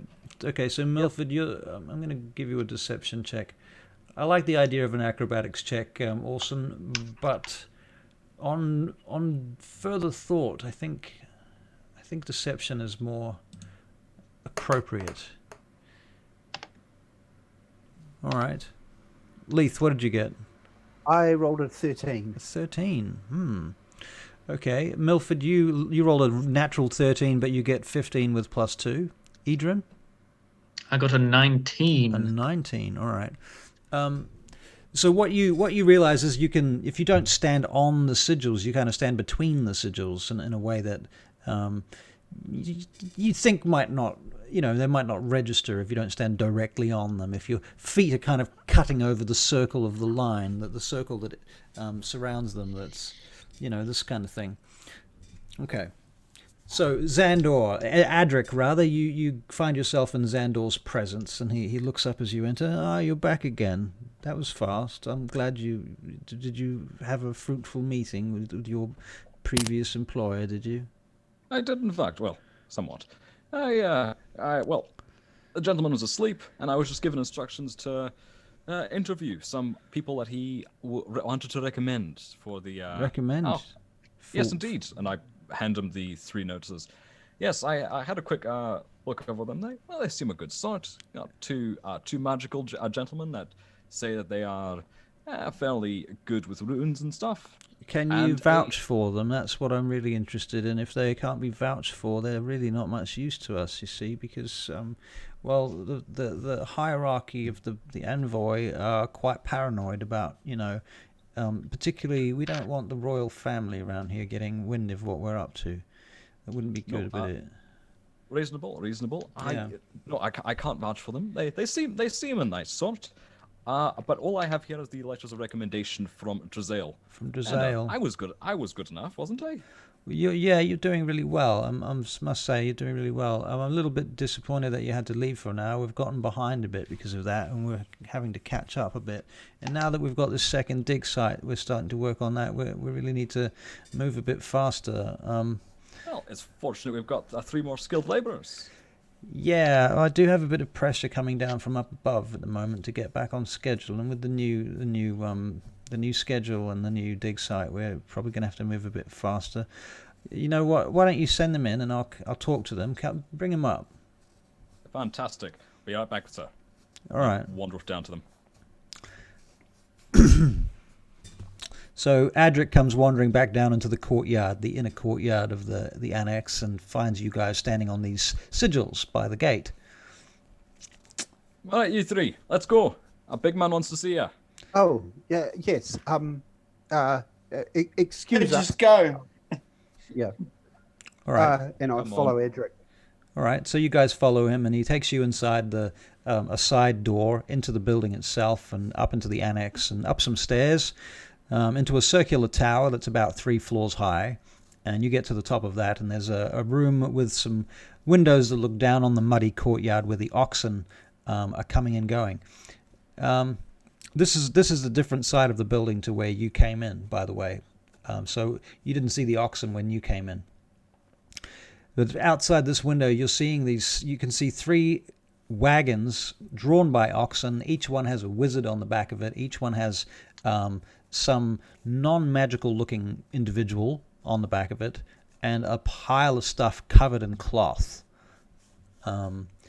Objects that look quite large, difficult to say. In fact, at one point you see a little glint of metal underneath some of that stuff too, through the window, very briefly as you're going up the stairs. I'll say that was through an arrow slit, shall we say, on your passage up the stairway. So you come into the room and you come across this very nondescript-looking man. He's got kind of medium-length hair and a very nondescript-looking face. He's got wizard's robes and very slim shoulders. He seems to be... there's nothing marking him as anything but a very normal-looking person. And you come into the room and Adric takes you in and he looks over to you, this fellow. So, hello, I'm Xandor Rem. I'm the overseer here at the Barachiel Envoy under this particular operation that we're doing at the moment. I understand you've been recommended to us by one of our previous operators. And Adric here suggested that you might be good workers. Is that what you're here for? Well, yes. So can you tell me what sort of work you've done before? Like, what sort of workers are you? That's what I'm most interested in. Oh, myself, I've been on many adventures in different places. I've helped people go through, you might say, old places and look for ancient stuff and things like that. You know, like dungeons. Sidarhael says in your recommendation here, he's looking at the letter, that you've worked for the Daughters of Twilight in the past, Milford Brixton. Oh, yes. In the past, I have, as I've just said, I've been through a couple of dungeons for them and done some mapping for them. I see that you've done the same thing, Leith. You and Brixton have in the past worked with the Daughters. I have been training with the Daughters very recently, and I should say that I have quite a background in research and a bit of a fascination with history and like creatures of the more celestial persuasions. So what sort of thing? I'm fascinated by what's going on here. Do you think you could be useful to us in some sort of research capacity? Is that what you're most interested in then? Yes. Very much so. That would be something that I would excel in. And you must be, let me see now, he opens up the third recommendation letter. You must be, Edrin Stywell Montcoff, is that right? Yes, that is correct. That is me. You're actually a lord, I see. A baron of minor holdings, yes. Oh, really? Whereabouts are you from? Vanderhold. Oh, Vanderhold, up north then. Very cold up there. Very cold, yes. Vanderhold. I've had some experiences up there, actually. It was a long time ago now. Anyway, we shouldn't get distracted. So we do have some work that we probably will be able to give you if you're interested. It's going to be very well paid. I can say that much right now off the bat. The pay will be exceptional, but so will be the security. Do you understand? Yes. The consequences of failure in this particular job are very serious. Very serious. This operation is entirely secret and must not be under any circumstances discovered by anyone outside of our immediate circles. Understand. And your friend here, Adric, who you met, he's going to be part of your security team, keeping an eye on you to make sure that everything's kosher. Now, Adric, I hate to do this to you, but I'm going to make you accountable for these three because you've brought them here. If any of them do anything that, and I'm not saying they're going to, of course they're not going to, they look like very reasonable people, and I'm sure they're all very above board and all that sort of thing, but if anyone break any of the rules, it's going to be on your head. Yes, sir. I place this rule simply to avoid my own head rolling, primarily. I hope you understand. So, No, of course, sir. No problem. Yeah, so... No problem at all, sir. So, first of all, what we will be doing is... I'm gonna put you on a detail with Adric. Adric, you can show them the ropes. You can take them over to the dig site, show them what they're doing. Maybe you can assess them and see what sort of work they can do. And then maybe in probably the next day, we'll be looking at moving you to the second site. A second sight. Oh my. Oh, that's exciting. Yeah, exciting. Oh, I see what you did there. Aha! Yes, that was intentional. Right. Right. Oh, very So funny. Yes, very funny. Now's a perfect time for you to ask any questions if you've got any questions. What are the rules, can one ask? The rules. Well, basically, the rules is that you're working with the Barachiel Envoy. We are, if you don't know, I mean, I'm sure you probably do, but I'll say it just so it's been said. This is an embassy. This particular location where you are now, this annex is an embassy within the city of Vaingate, and we're from a place called Barachiel, far to the south. It's actually on an island, and there's a city there called Barachiel where it's quite famous for wizards. Actually, there's a couple of wizardry schools and things there, and so we're here from that city as a envoy, as an embassy. And what we're doing is we're essentially digging. We're looking for Ostorian relics. Did you ever heard of Ostorian, Milford? I heard something. Right. So that was the giants, right? A very long time ago, giants lived on this site. This whole city was built on giants, on the ruins of a giant site. I've heard stories of the giants, but I've never actually thought that I'd come across anything like this. Yeah, so we're digging up these bones underneath the city of Vaingate. We were actually looking to build another tower of art, you see, over in Ludivar. And as we were digging through the site where we were planning to build the tower, we discovered these bones, you see. So these giant skulls and all sorts of assets, you might say. Things like greaves and helms and braces and things and breastplates, huge things started coming up out of the ground. So we continued with that, and they're worth quite a lot of money, you see. And the thing is that among these things, there's been a couple of magic items. What we don't want is that these things get into the wrong hands, and namely that's basically anyone else. Basically, right now, I know that the Barachiel Envoy is very interested in them, and we feel it is our place to decide what happens to them, as we feel most qualified as the premium mages in the city to know what to do with this sort of thing, right? So the rules is that you don't take anything off the site, you don't talk about the site, you don't leave the site. While you're working for us, you stay on our property. You're going to have to bed down with us here. We've got a barracks for you, right? And that sort of thing. So yeah. We just got raided, by the way. Our stream just got raided, and we just had for a moment we had 46 people in the stream. And currently we've still got 23, so that's awesome. Thank you, guys. Oh, great. Hey. Thank you, kind people. Wow. Thank you. That was amazing. Wow.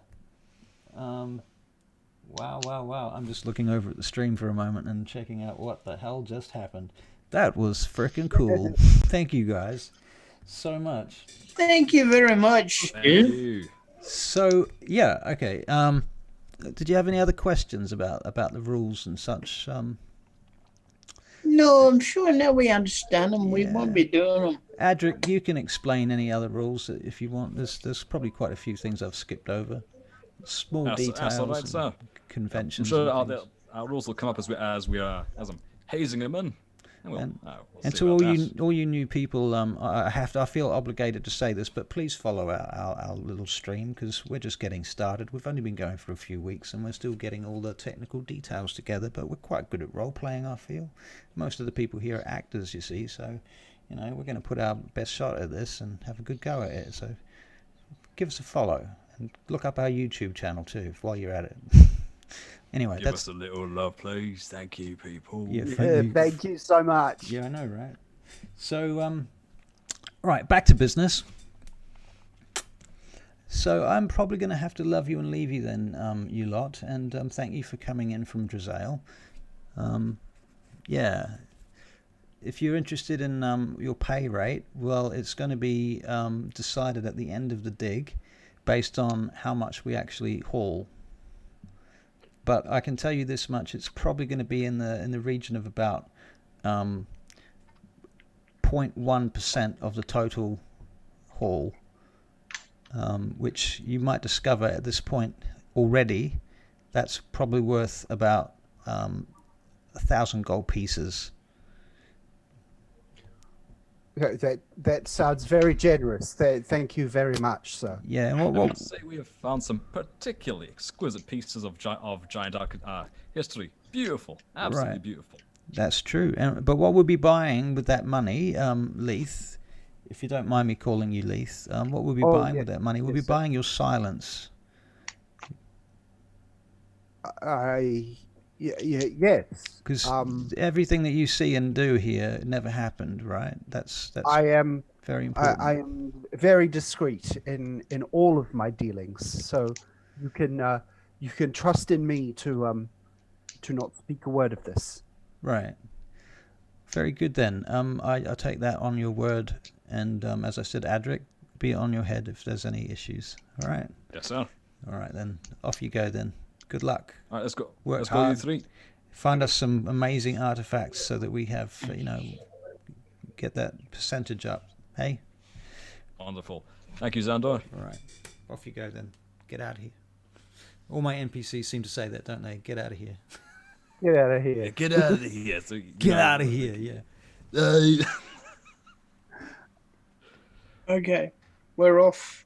All right, So what do we do? Are we on Well- our own at this point? Welcome, Raiders. Like just the four of us, or I'd say we're probably surrounded by a whole lot of people still. We're in the main annex. yeah? Yep, you're still in the main annex. If you go downstairs, you go into the out into the courtyard, or do you go? Well, Adric, rather, you've got a wagon, right? So your job is to take that wagon to the dig site, and these guys are supposed to come along with you on detail, right? That's what I think. Yep. I believe that's what I said. So, okay. So what do we do then? I'll show you when we Boss. get there. The first thing is load yourselves in the back of my wagon, and is my mage there? Yes, your mage comes across. Your mage's name is Gladhael. Right, this is Gladhael. Good evening, Gladhael. Sorry to keep you waiting. These will be working with us for a wee while we're digging. Also, good news. We'll be in the new site tomorrow. Isn't that exciting? I just discovered that was a pun I didn't realize. Oh yes, very good work on that pun, Edric. Yes. Aren't I clever? Yeah. Yes. Very. So, Adric, who are these new ones? Why are we taking these fellows with us? Sidarhael thought they might be useful to us, and it turns out we need the extra hands. This fellow, Leith Mistralaith, he's a bit handy with the magics. Milford Brixton, handy with his fingers, good with traps, I hear.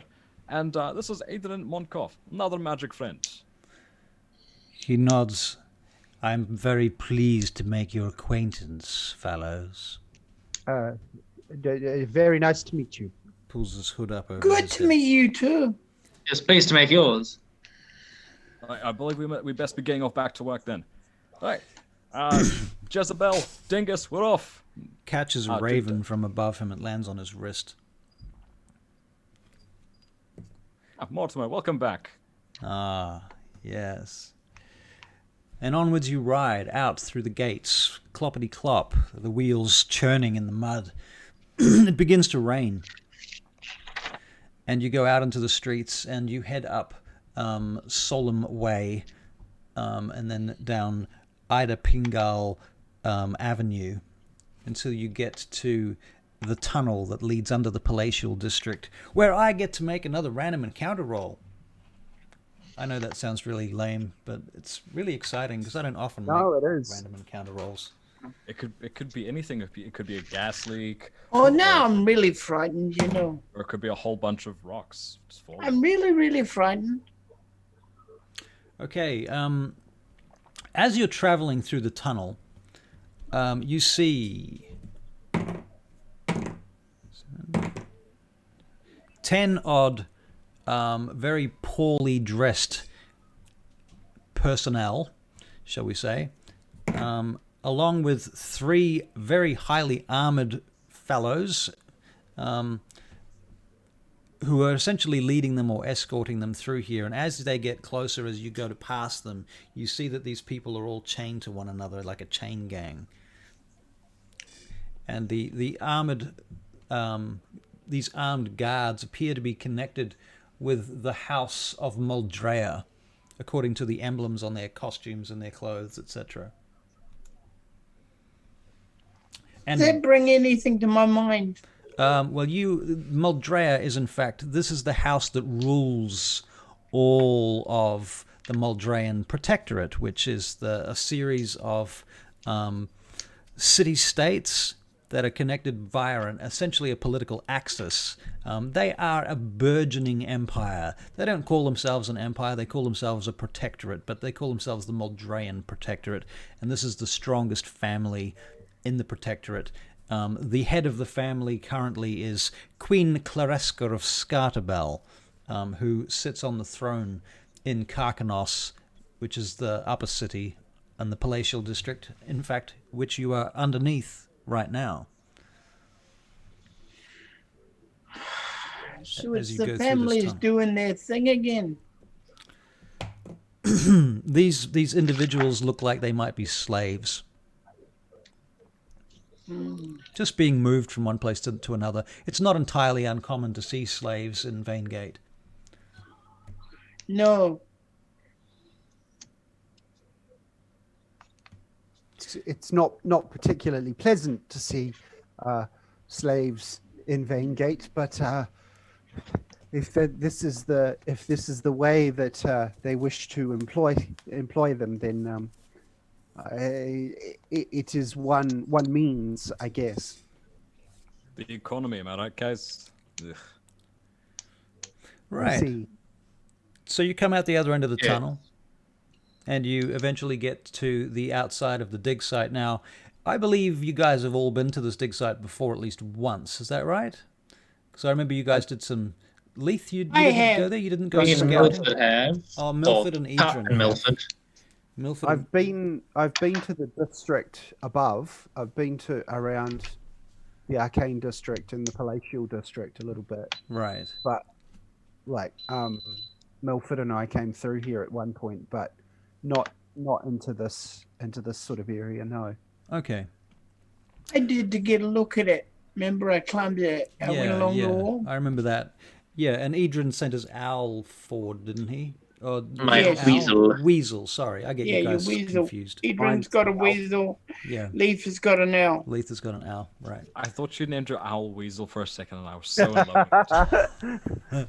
And the owl called Weasel.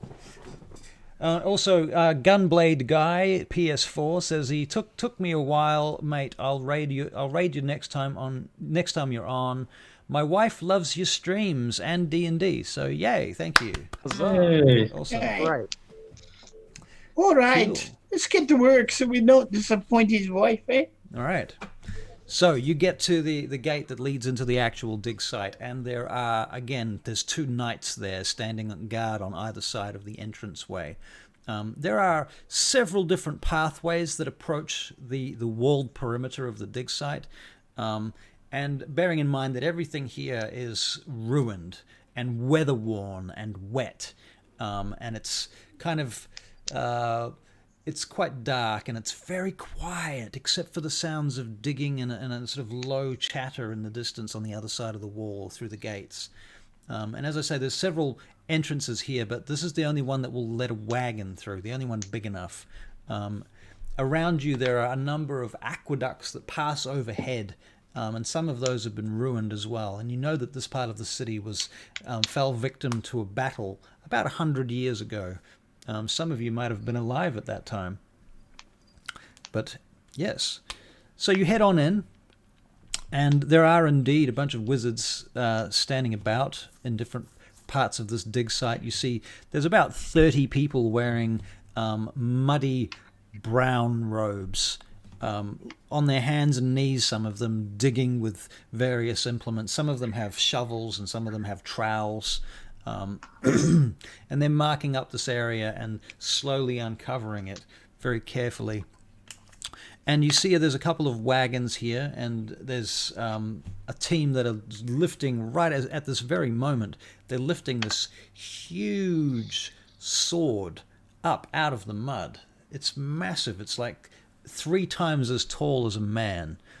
And they lay it on the back of one of the wagons with a great deal of energy and strength and haul it up there, and poof, you see the wagon kind of rock, and the oxens sort of slide in the mud as they begin to try and move forward. Your oxen is sort of... In fact, you can make an animal handling check for me, Adric, with advantage because of your magic rune business. Thank God. I bet they're going to both completely... Oh, no, they're both fairly good. 16. 16, all right. You managed to control your oxen, and this is good. All right. Yeah, there, Mortimer. Sit down. Chill out. It's the sword. You always spook. God.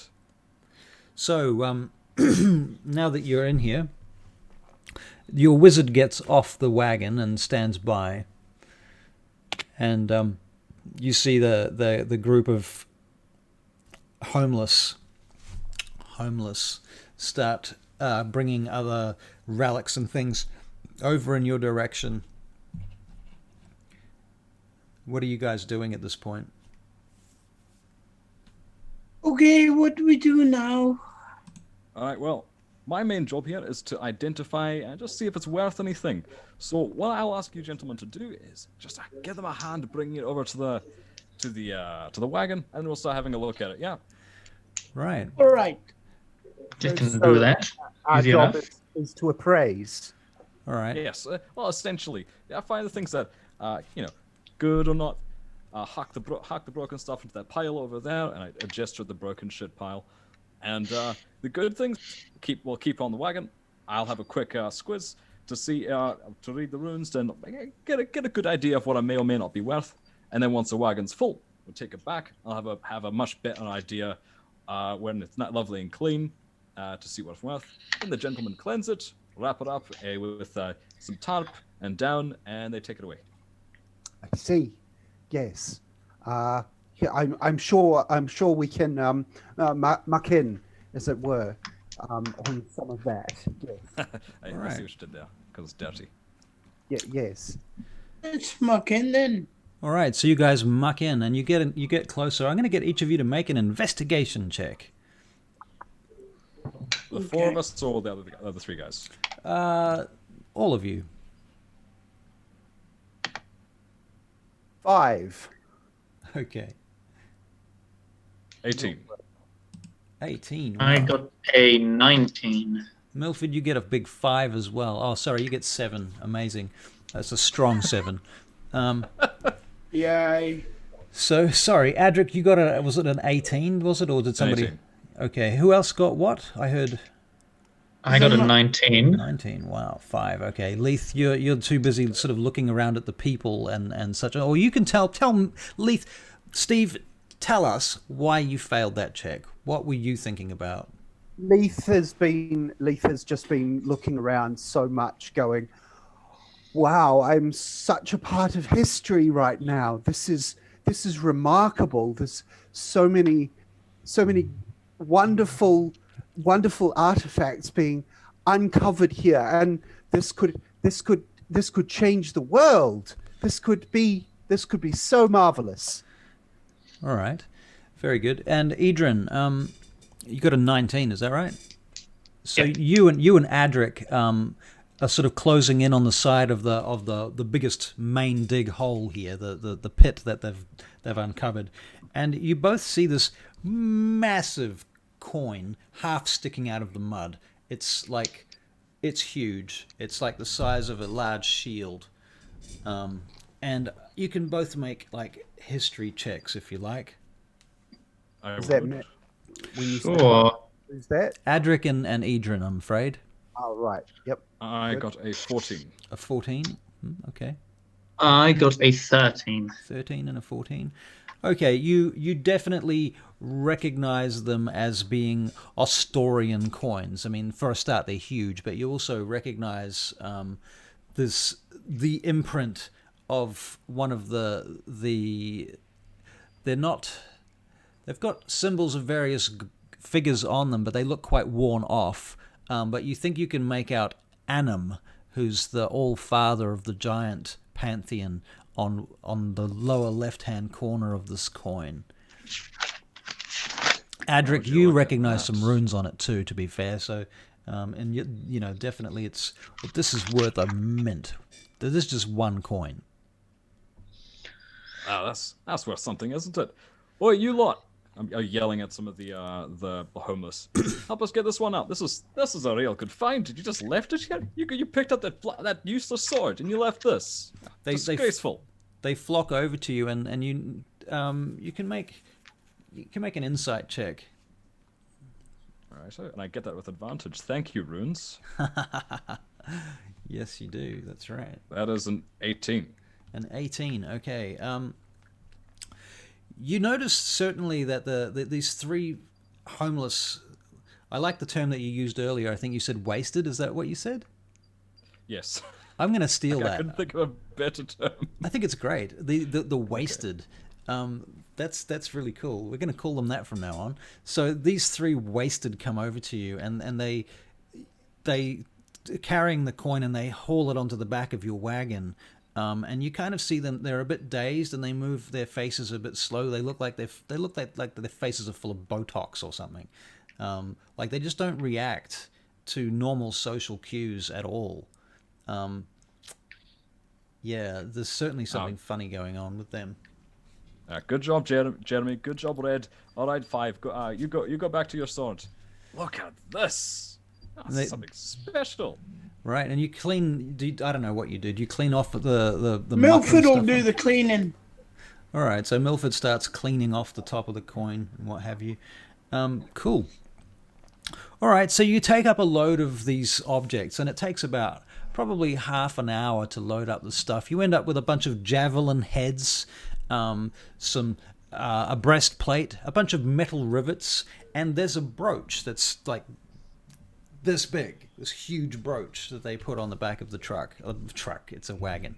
And hello to new viewers, by the way, too. We have 26 people in our audience right now. Hello. Wow. Welcome. New friends. Wow. Welcome. Awesome. We love Yay. you, and you're beautiful, and you should subscribe or at least follow. Come on, we're working so hard here.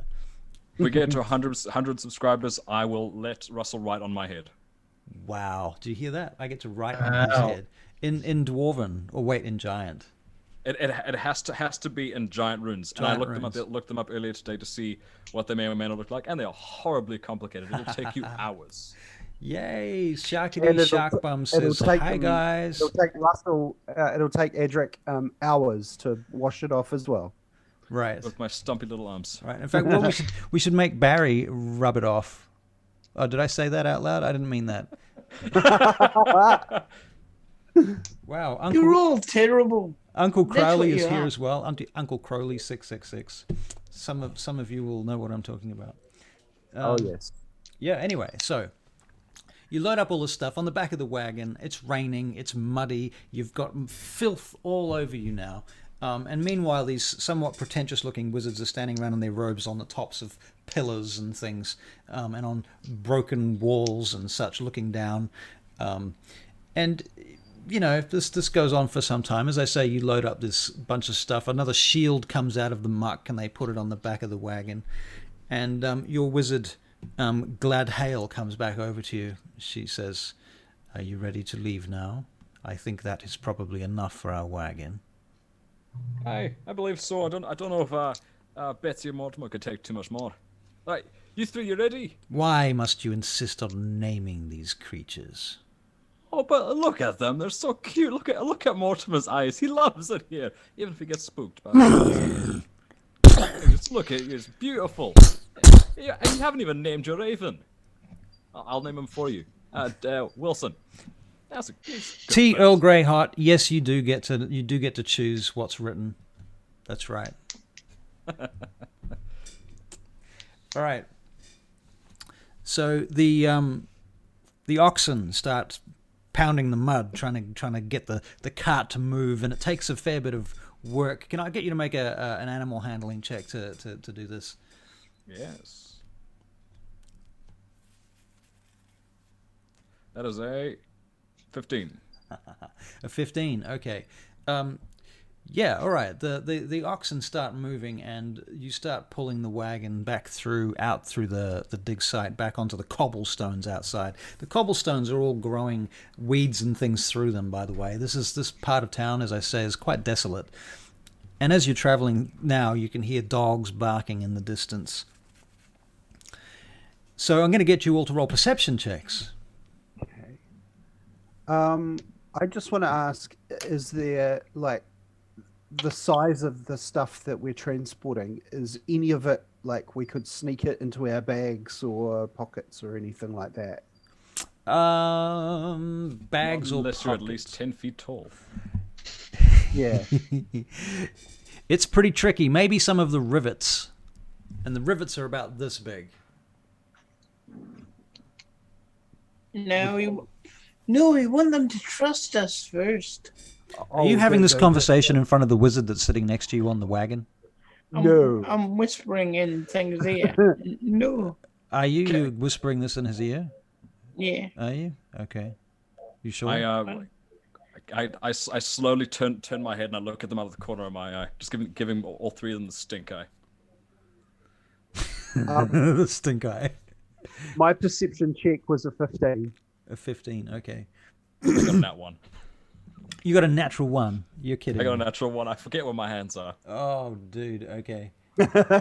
Milford, your perception check is a 11 plus 2, 13. And Adrian? I got a 15. A 15. All right. Adric, why? I guess you're very distracted by the fact that Milford and these guys are talking a little bit too loosely, you feel. Yeah, I think my attention would be divided between getting the oxen out, because I can see they're getting quite tired, and then watching these three. It's like my attention is very divided. Right. Okay. I'll get you to make another animal handling check. Yep. And the rest of you guys, what you notice is as you get to the first corner and you go underneath this broken piece of archway that is part of the aqueduct that goes through here, this ancient aqueduct, you see a cloaked figure standing up on a nearby rooftop. Just standing there. There's a bird on its shoulder. You just see a dirty 20. The silhouette, a dirty 20. Okay, yeah, you keep the oxen on track. Okay, and you get to make the next corner. The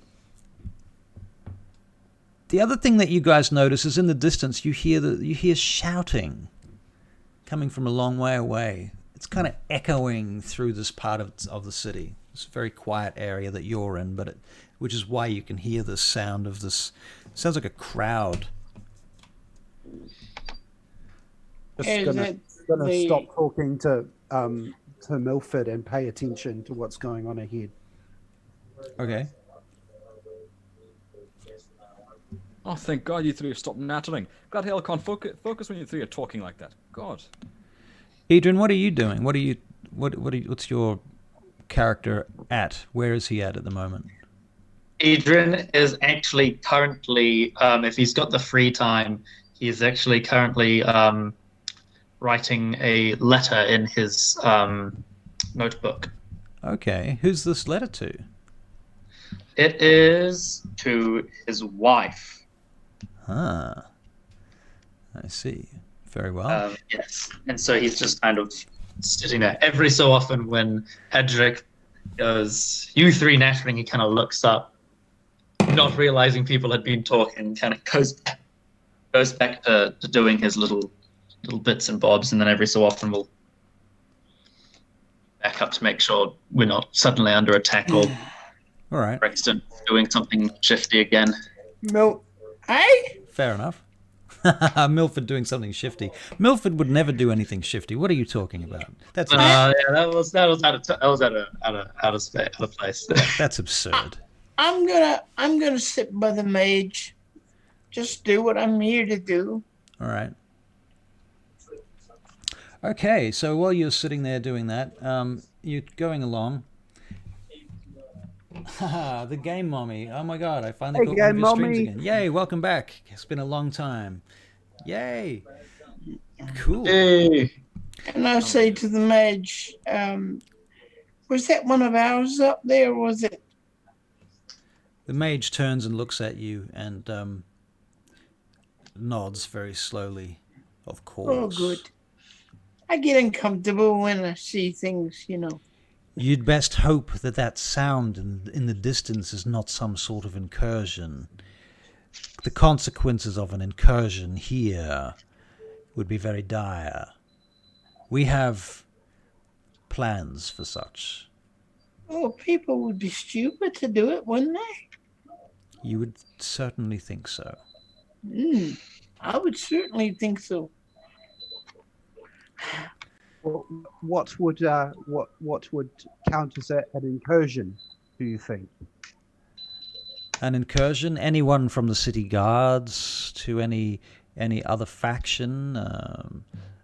If anyone was aware of what we're doing here, they might send who knows? Someone to intercept us. I see. And our mission. And we wouldn't be wanting that now, would we? Of course, no. That would be very dire. You see, Yes. and the mage kind of looks around for a moment and looks up. And she says, there would be a distraction brought about so that we would reach our goal in time and not be intercepted. Oh, that's good. I have this motto, you see. Milford Brixton stays in one piece all the time. Oh, a very good motto, she says. Well, it's a motto you've held up quite well on your end of the bargain, isn't it, Milford? Oh, yes. Oh, yes. For now. All right, so you get back to the tunnel, and you go back down underneath the palatial district again in the tunnel.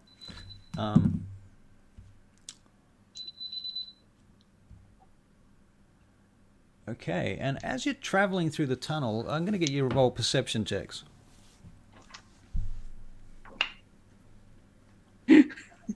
22, far out. Okay. 12. 12 from Leith. Milford Brixton, perception. Dun, dun, dun, dun, dun, dun, dun, dun, dun. I'm so perceptive, I'm aware of Xandor scratching his ass in his office. Milford, why did you not make your perception check? You can think about that. Adrian, what's your perception check? Natural 1 for a total of 3. Oh. Adrian, you go over a bump and literally fall off the back of the wagon. Well, Betsy, Mortimer, slow down. Oh, there we go. Adrian, get in. Adrian, please. can you make a dexterity check to not like take a d4 worth of damage from the fall? Sure.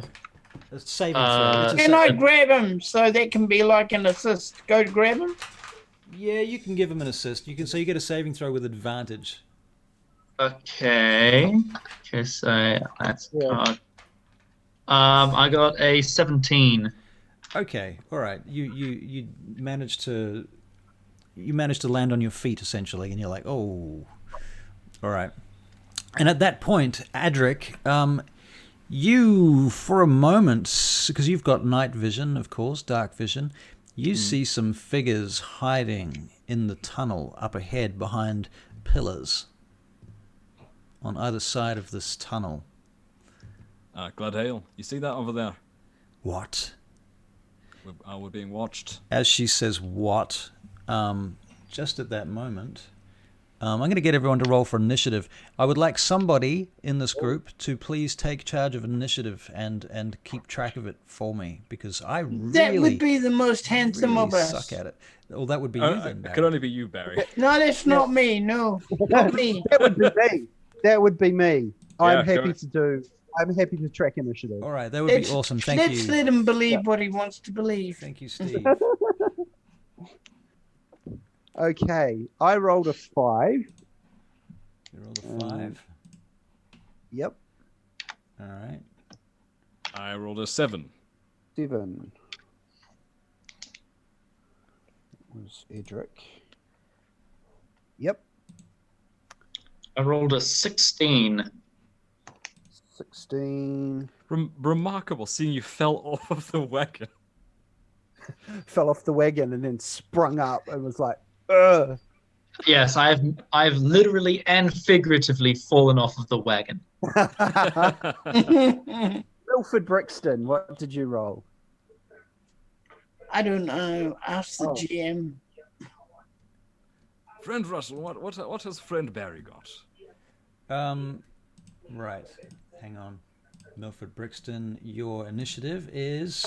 Oh, shit, almost 20, but no, it was a 17. 17. Yep.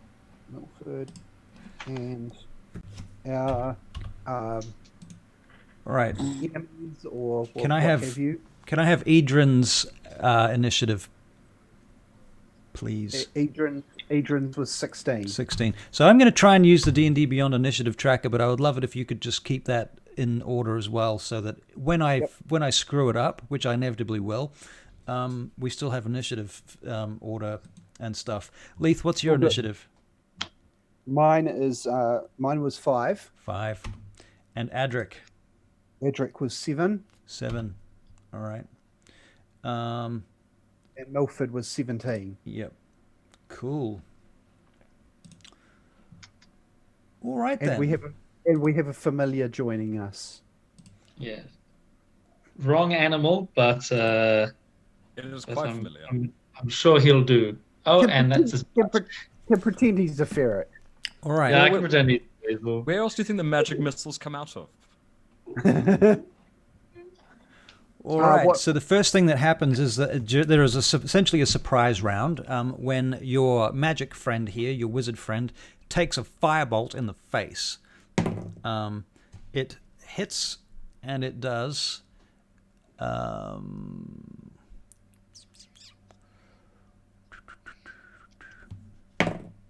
Oh, yeah! It just burns her. She falls off the back of the wagon immediately, apparently unconscious.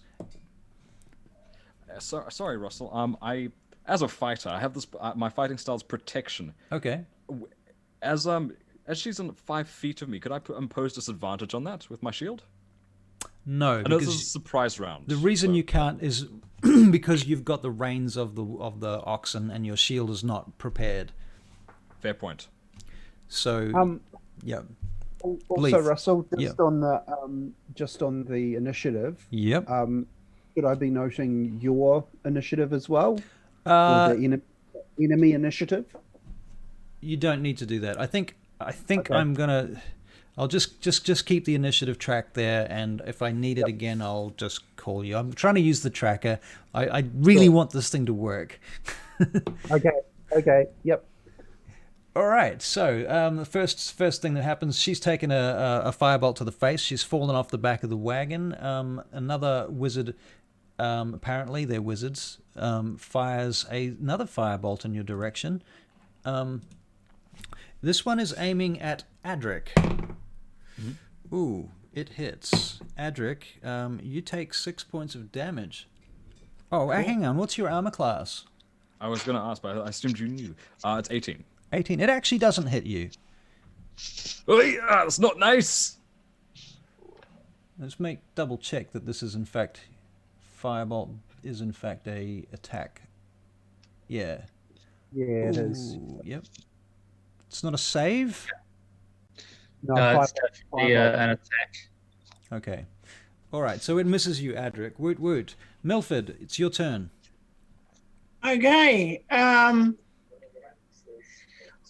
Well, nobody's told me of any sudden attacks. No, but you've just seen this person, a ball of fire, come flying in your direction, past your head, and hit the wizard sitting next to you, killing her. Like, you literally just saw that happen.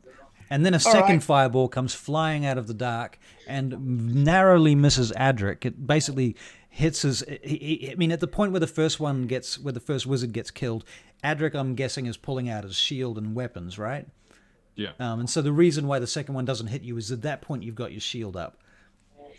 All right. I will take out my short bow. All right. So you pull out your bow, and you can now see these figures up ahead because they've come. You've got dark vision as well.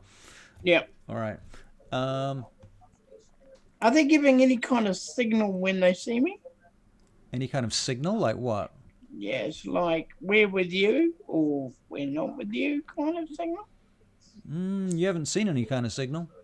Oh, well, then I fire at them when I get the chance. All right. Yeah, they've just fired aggressively at us, so...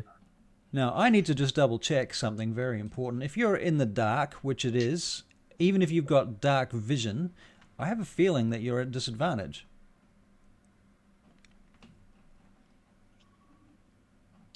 That depends on the distance that they are away, I guess. Well, they're about 60 feet away. Isn't that convenient? Yes, Yep. up to 60 feet. Yeah. Miraculous. Yeah. All right. So in which case we'll go with full attacks and no disadvantage. Okay. All right. So you are going to attack with your short bow. Dun, dun, dun. Milford Brixton. So what do? You're on the back of the cart. You literally do you stand up on the cart or what? I get the bow, literally come up and fire, and then get down again. Okay. All right. So you loose an arrow, and it goes whizzing off in the distance, and it bounces off something, but you couldn't quite see what happened, unfortunately. Okay. All right. Edrin. Okay, number one, how long has it been since the barge meeting? Since the barge meeting? Yeah, the meeting on the barge. Around about 24 hours. Oh, have we had an entire... No? That wine's getting to you. Am I overcalculating that? I thought, yeah, because I didn't know we had a break. That's or true. a rest. You didn't actually have a rest, did you? Okay, yeah, you're probably right. We were pretty much working through the night, I think. True. Yeah. True. You didn't sleep. Okay. I guess it's 12 hours then. 12 hours. Okay. I am. And is drinking a potion an action or bonus action? Drinking a potion. I think it's drinking a potion. I've got a feeling it's a free action, depending on how you do it.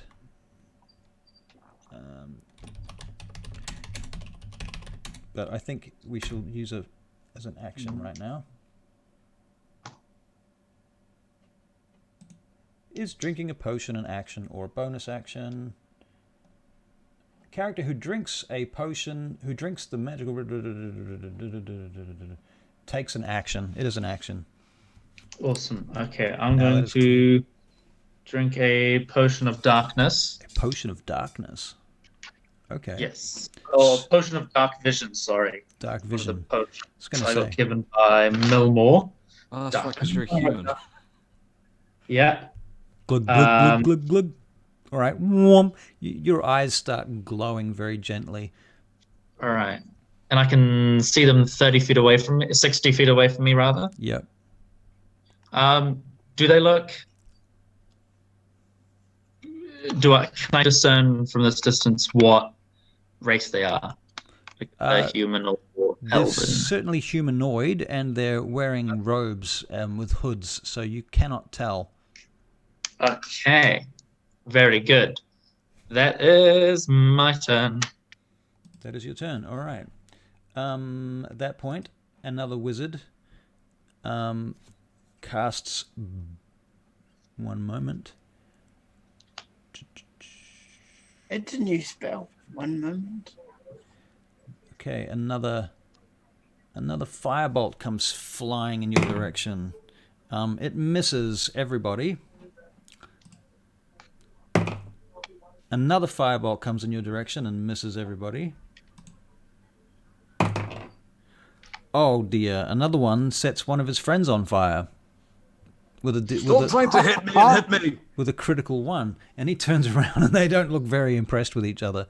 They look like they're about to start an argument, actually. Adric. Oh, I'm sorry, not Adric. Wait, it should be Adric. Yes, it is. Yep, Went from that's Adric. How did it skip Adric? That's a bit weird. Okay, Adric, what do you do? Okay, so there's 60 No, feet I away. don't think you did. No. The combat tracker skipped him when I tried to click on him, but it doesn't matter. I know what it's doing. Ah, okay. Okay, so these guys are 60 feet away from me. Yeah. Righto. How fast, or how many feet can the oxen go in one round? About 15 feet. 15? God, I'm faster than an ox cart. Yeah, That's well, fair. that's because it's loaded. This is fair. This is fair. And it would take an entire action to release one and ride it, wouldn't it? Oh, at least an action. At least. There's a lot of tack and harness you'd have to deal with to do that. That's fair. That's fair. Okay, fuck it. Gonna hop off, and I'm gonna start making my way to them, humming a tune. And while I'm humming, I'm gonna use my bonus action to use my Giant's Might feature. Okay, so what you guys see is this dwarf starts to grow, right? Is that what I'm getting this right, Adric? So he starts to grow. He literally goes and he starts turning into a giant-sized dwarf. Like he just swells up past Arnold Schwarzenegger, past The Rock, and into a small giant. He is now large as far as creatures are concerned. Whoa. And when I get to the end of my 25 feet, Bear in mind that you're in a tunnel. how tall is the tunnel? I'm maxed out at about 10 feet tall at this level. You max out at 10 feet? Okay, then it does not impede you. You're fine. Brilliant. It's Okay, about cool. 15 So I get to feet. the end of my 25 feet, Yeah. and I'm going to throw one of my hand axes at the closest guy. All right, very good. And the giant might thing that you just did, was that an action or a bonus action? Or That's a bonus action. it's a bonus action. Okay, cool. Yeah. As a bonus action, you can manage to gain the following benefits for just 1 minute. Smaller than large, become large with anything you're wearing. Roll. Advantage in strength checks and strength saving throws. Once in each of your turns. Yeah. Roll to hit. Sorry. Righto. 1 moment. Hand axe. Rolling to hit. That is a 15. 15. You. And its range is 20 feet and 60 feet maximum. All right, now you hit. You hit the closest one of these robed figures with your hand axe. Do your damage, please. Cool. That's a first round of 1d6. That's a total of 4, and because I am big, huge, and also large, I get an extra d6. Oh, wow. That is a total of 8 damage. 8. All right. Very nice. This guy goes down to his knees in the mud in front of you, and he looks up at you. But it's Leith's turn. I'm going to fire an Eldritch Blast at the closest of the two. How many are there, actually? Altogether, you're seeing 5 of these robed figures. Yep, the closest one I'll fire an Eldritch Blast at. All right, roll to hit with your Eldritch Blast. That is a 23. Wow, 19. very That's good. 4. Roll your damage, please. Is 9 points of damage. Okay, you kill one of them outright. Boof. He just collapses face first into the mud. Splash. On the side of the tunnel. All right, very good. He's dead.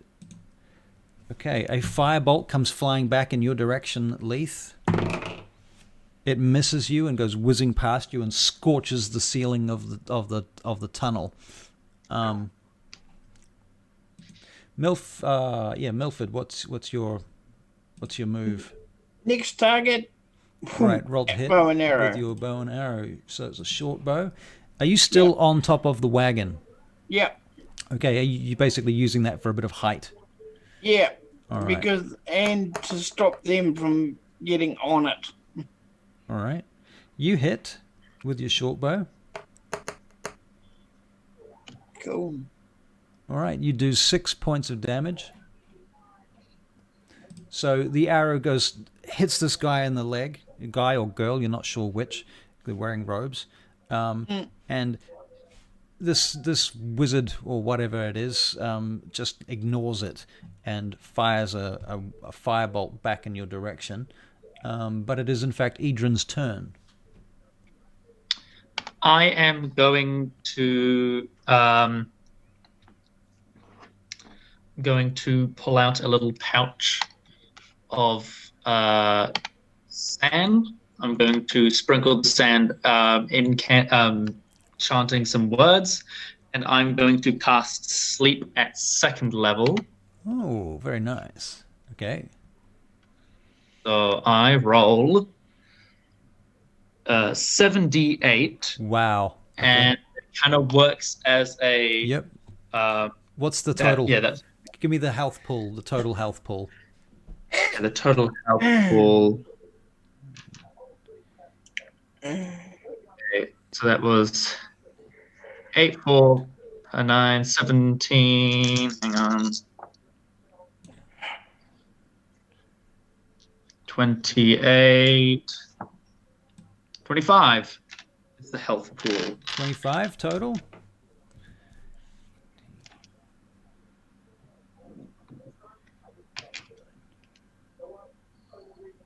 $25 is the total, is that right? Yep. 25. That's what he said. Okay. 3 of them fall asleep. Do they make saves? Hang on, do they make saves on sleep? Nope. I didn't think so. It's just the total creatures within a 20-foot point. Yeah, 20 feet point range. So as long as they're all within 20 feet of each other. All right. These 3 robed figures, including the one with the arrow in his leg, just collapse onto the floor, and they just lie down. I jump off the wagon and run over. There's one left. Oh. One still standing, eh? Yeah. Yeah, there's one still standing. This one turns when it's his turn and starts running. Yeah, well, it's his turn now. And it is... So he's running. Adric, your turn. I'm going to continue shambling like 25 feet towards them. And I suppose I'll probably be about 10 feet away at this point in time. So I'm going to huck my second hand axe at the... Also, the guy already hit with the hand axe. So I'll throw both at him. All right, roll to hit. He's asleep, though. You know that. Oh, yeah, that's right. I get disadvantage on this, don't I? Because it's ranged. Shit. Fuck it. Why not? Because he's not going to get up. So, hang on. Are you attacking the sleeping dude that you previously hit? Yes. Not going to go for the guy who's running away. Oh, wait, wasn't he... I thought he was... Oh, yes, he's running away. Yes, I will throw one at him. All right. Yeah. Cool, so that's not a disadvantage then. Lovely. Okay. Sorry, I shouldn't meet a game like that. Yeah, you No, dirty you're fine. man. I completely misunderstood. Yeah, that was just thought that he clarifying. might run away from us. Yeah. There's a difference between metagaming and clarifying. I'm good with that. Yeah, true. Okay, roll to hit with your... Because that was a 10. A 10? A 10 hits, Yeah. actually. Oh, shit. Joking. Yeah, not Right, joking. cool. Okay, cool. So that's that 1d6. That is an 8 plus my big, huge, strong muscles doing their thing. Right. Because you're That giant is a sized. I'm big, huge, and Or large. That's 14 damage. 14 damage. All right, you murder him in the back with your hand axe.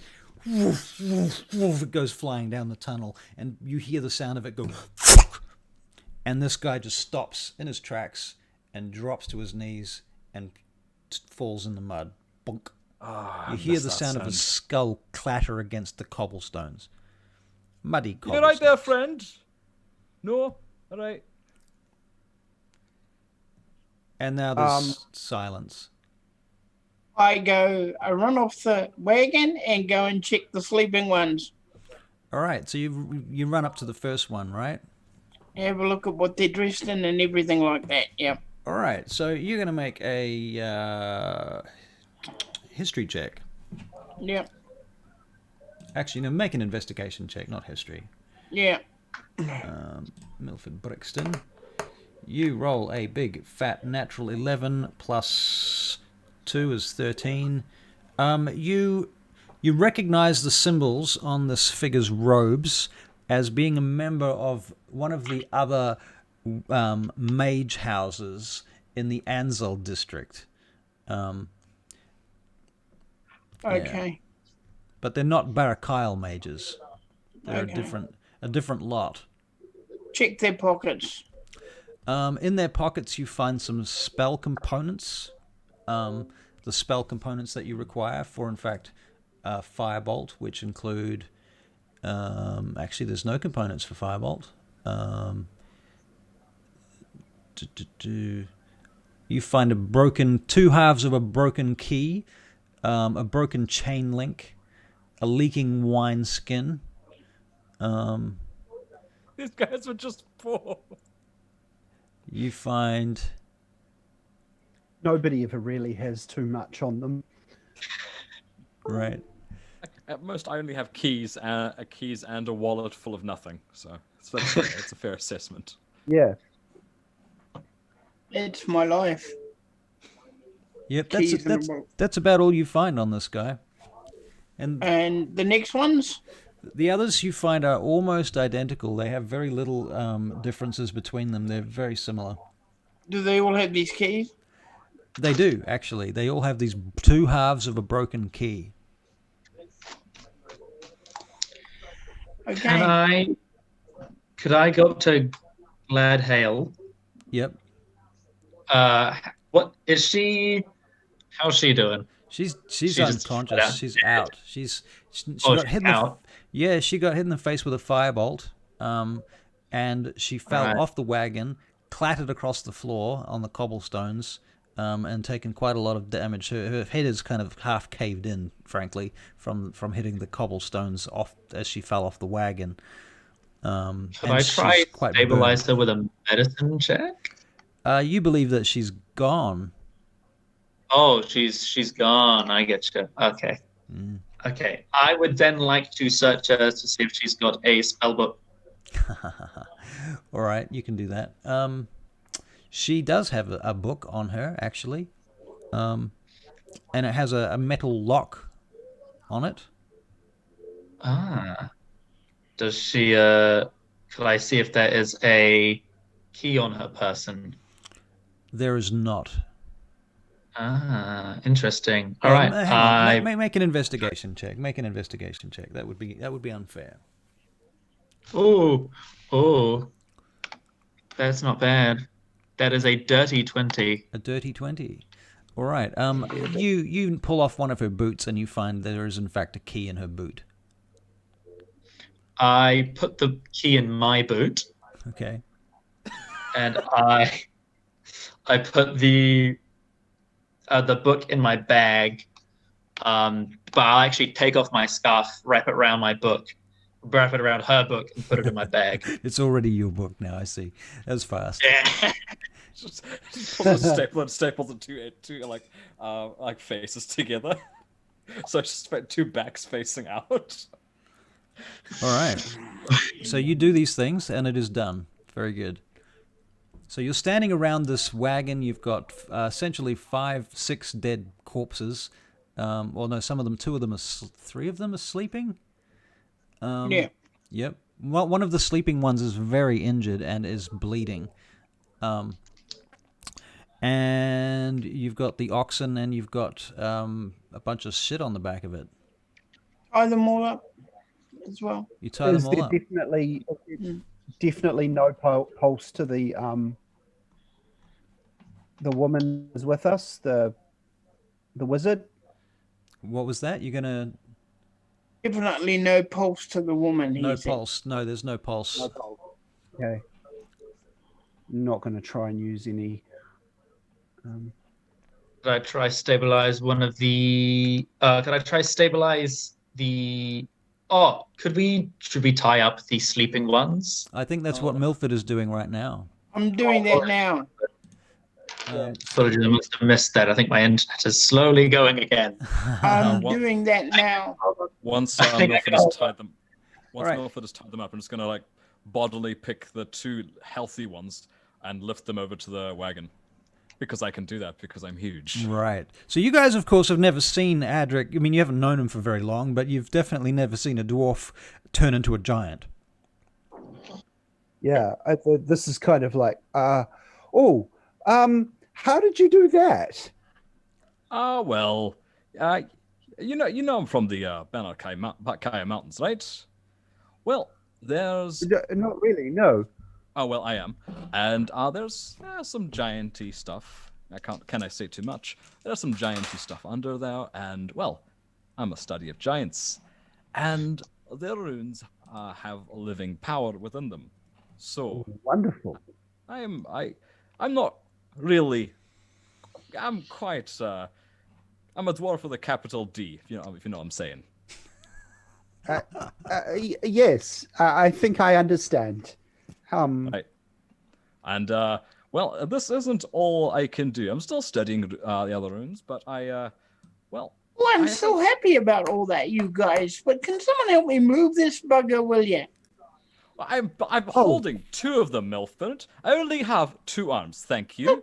Those down, will you? Try harder. You've got the injured one there. Just drag him. He'll die anyway. I'll help you, Milford. Yes, no problem. Thank you. Somebody cares about the state of my back. At this point, everyone make a perception check, please. Okay. Yes, Russell. Thank you. Yep, perception. 22. 22. 17. 17. Very good. Milford, you rolled a 6, so that's an 8 total. Why didn't you get your check? Because I'm too worried about this body thing and carrying this body, and All right. it's taking time, and they've had a conversation. Right, so you're distracted. Leith, what was your check? Was it 22? 22. So everybody else got like a 20-something, is that right?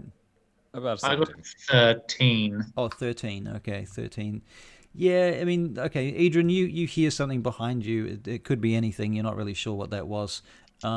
Leith and Adric, you see this figure, a robed figure, looks like one of the Barachiel mages, drop down at the end of the tunnel behind you where you just came from and start walking in your direction, head down, hands at her sides. She's just walking. Fat lot of good you are. Silhouetted. What happened here? Well, as you can see with these, and I gestured the 2 mages under my arms. As you can see with what I'm holding, we were attacked. Drop Glad them Hale took back one to the away face. from the wagon. Yes, sir. Yes, ma'am. Yes. And I do so. We were ambushed. She walks up to the wagon. We shall see whether you were ambushed. She opens up the back of the wagon and looks. Where is your inventory? And you've seen, you know that your wizard Gladhael would have an inventory on her. I just drop the 2 guys under my arms, and they hit the ground like sacks of shit. And I walk on over to Gladhael, and I start rifling through her robes. Pardon me. Well, she's dead. Doesn't matter. And I pull it out. Yeah, here you go. Oh, Gladhael. Gladhael. Yes. No. And She she took one right to the face. walks over to Gladhael and goes down on her knees next to her. And she turns her face over. Oh, this is a terrible thing.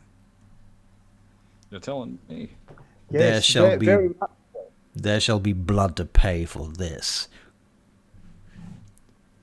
Well, She takes the inventory and goes. 2 dead here, 1 wounded there, and 3 asleep. She goes back over to the the wagon, and starts checking the inventory against the wagon. So she's sort of quite engrossed with that. That's going to take a few minutes. You guys want to do anything during that period? I'm going to wander off and retrieve my hand axes and slowly deflate as that's happening. All right. We're down a tunnel, aren't we? Yeah, you're inside a tunnel. Yeah, I'm going to check the walls of the tunnel just to see if there was any sort of way that those attackers got in. Okay, so you're gonna make an investigation check, Leith. Yeah, yeah. All right. I'm gonna give you a. Is 12. Can you roll with advantage, please? Because you Oh. saw where they came from, essentially. Okay. I think you did. Rolling with advantage. Yep. I rolled a 9. With advantage? But you already rolled. Yeah. Didn't you already roll the dice? I rolled a 12, but then I re-rolled the whole thing on advantage. So if you want to take the 12, Well, I'll tell you what. Ignore the advantage roll. Just roll one more dice, and we'll check that against the 12. okay, investigation. Let's roll it properly. It's a 12 again. Okay, it's definitely a 12. All right.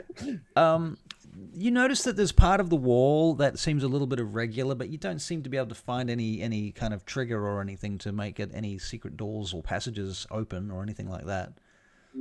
I'll go down and have a look at what he's doing. Okay, so What are you Milford, doing? I'm just looking for where they might have, or where those people might have come from. Okay, now I'm going to look for something weird. Okay, so you're going to make an investigation check, Milford. Yeah.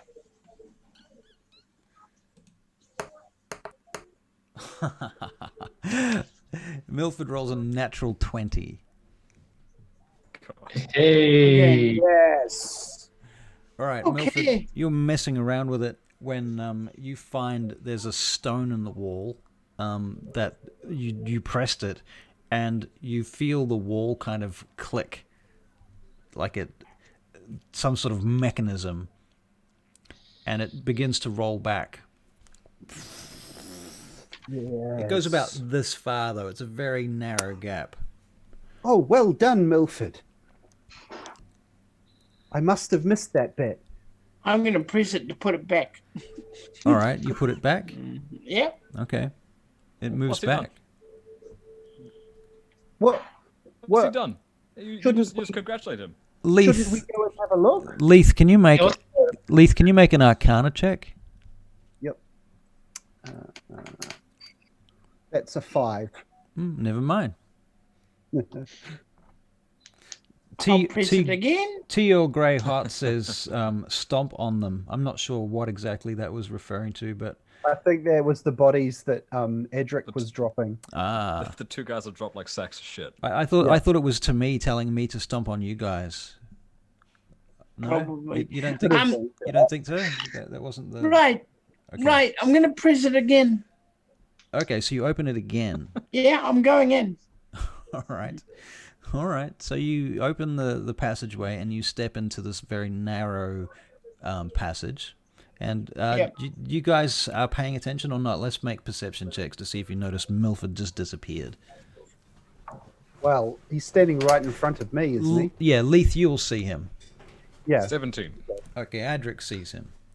13. Okay, yeah, you're like, what? Milford just disappeared into the wall, Adrian, from where you're standing a bit further down the tunnel. Right?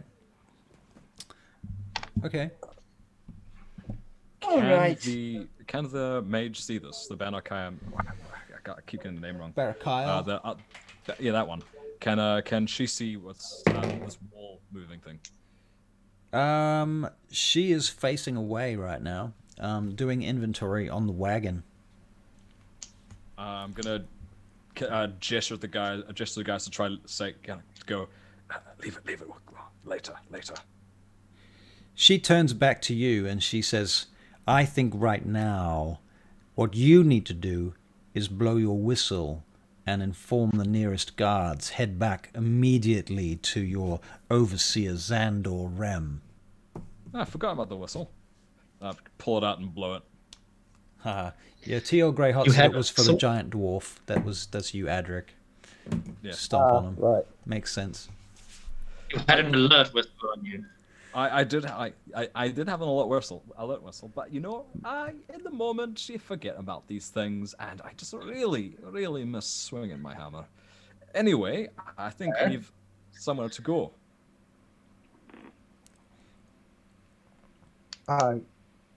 Yes. Let us move the Yes. wagon quickly. Go, go, go. Alright. On you get, gentlemen. On you get. Excuse me, miss. Would you like us to load in these insurgents? Excellent idea. I thought so too. Gentlemen, could you help me get this in? I am not quite so large and stocky anymore. I'll do my best. And the body of your friend, should we take her as well? Of course, you should take her. Yes, Yes, and Leith, I'll how silly of you. pick her up and put her on the back. All right, you get her back on the back of the wagon, and the wagon starts moving again. I take it, Adric. Yeah. You make a bit of animal handling. They are likely spooked. Yes. You gotta get them moving again. Oh, that's a 9. A 9. Oh, okay. So they don't want to go. They're not very happy right now. The oxen are sort of just being very stubborn, and they're refusing to move. I'm gonna get down and go in front of them. Give us a moment, miss. I'll get them back, get them moving. I'm just gonna go pet their faces and go, there, Mortimer, Betsy. Soon you'll be able to rest and you'll have some food. Everything will be fine. Everything will be fine. So good. That's a good boy, Mortimer. You're my favorite. You two, Betsy. You didn't hear that. Shall I roll again? All right, roll again. I always love it when a DM ends up playing animals midway through a session. That is a Who 15. says he's playing? Oh. I got a 15. Super Midnight Fan Club says the oxen may squirt chocolate in fear. Rutro. Okay, so what did you roll, did you say? 15. 15. Okay, the animals start moving again. You manage to coax them back into motion. And you travel down through the corridor, through the tunnel, and back out into Ludovar. Out into the Barachiel Envoy district, and down through the main street, Solum Pingal Way. And you get to the gate of the Annex, and the guards let you through this time. And you take the wagon down into the Sally Port that takes you to the vault. And there's 30 odd, because some of you guys haven't been here before. You've not been into the vault before. So you notice, first of all, there's this huge statue that looks like some sort of rather frightening warrior type thing. You're both you magic-y types can roll some Arcana for me, please. Milford, you just think it's a statue, so that's fine. I'm not there. Hey. You're not there. I disappeared in the wall. Okay.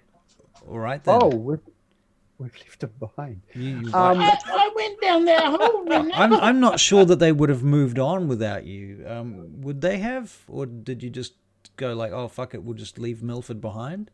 I did see the door, and I was gesturing that we come back for it later. I was saying that we come back for it later. I saw it and then went and helped to get the bodies on board the.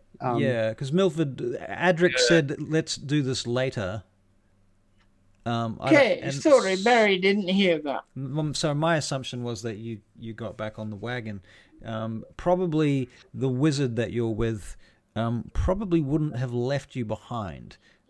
Okay. It would have been All right, sorry, I didn't hear that. Yeah, It would have seemed incredibly funny if she just did though. Sorry. Yeah, it would have been very. I know, I would have shut it very quickly and just ran to the wagon. The consequences of you turning back up to the overseer with one of you missing, having just been attacked, are quite serious.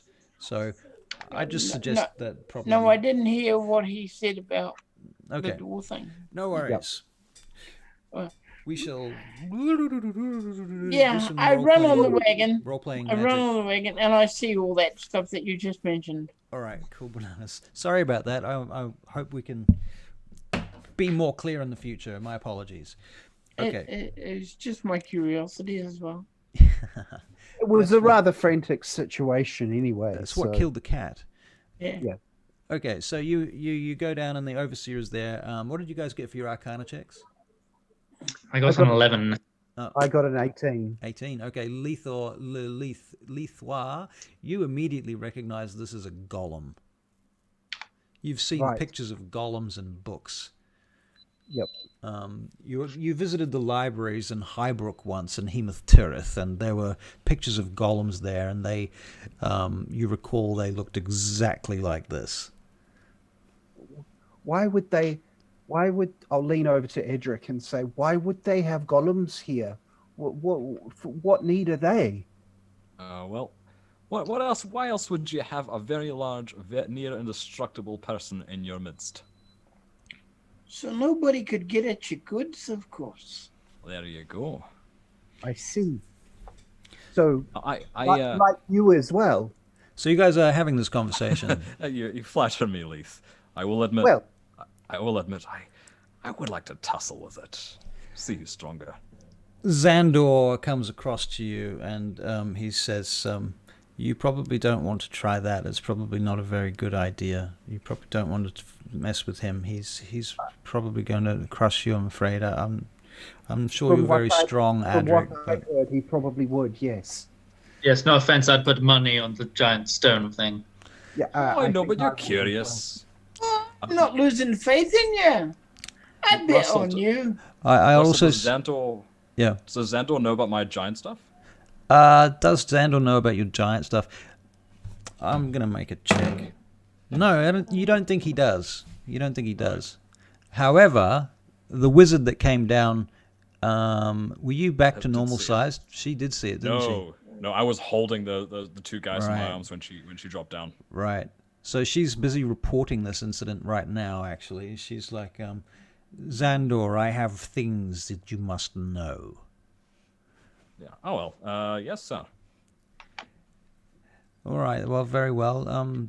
You made it back in one piece, I see. And the wizard says no. Put in the code. They were intercepted.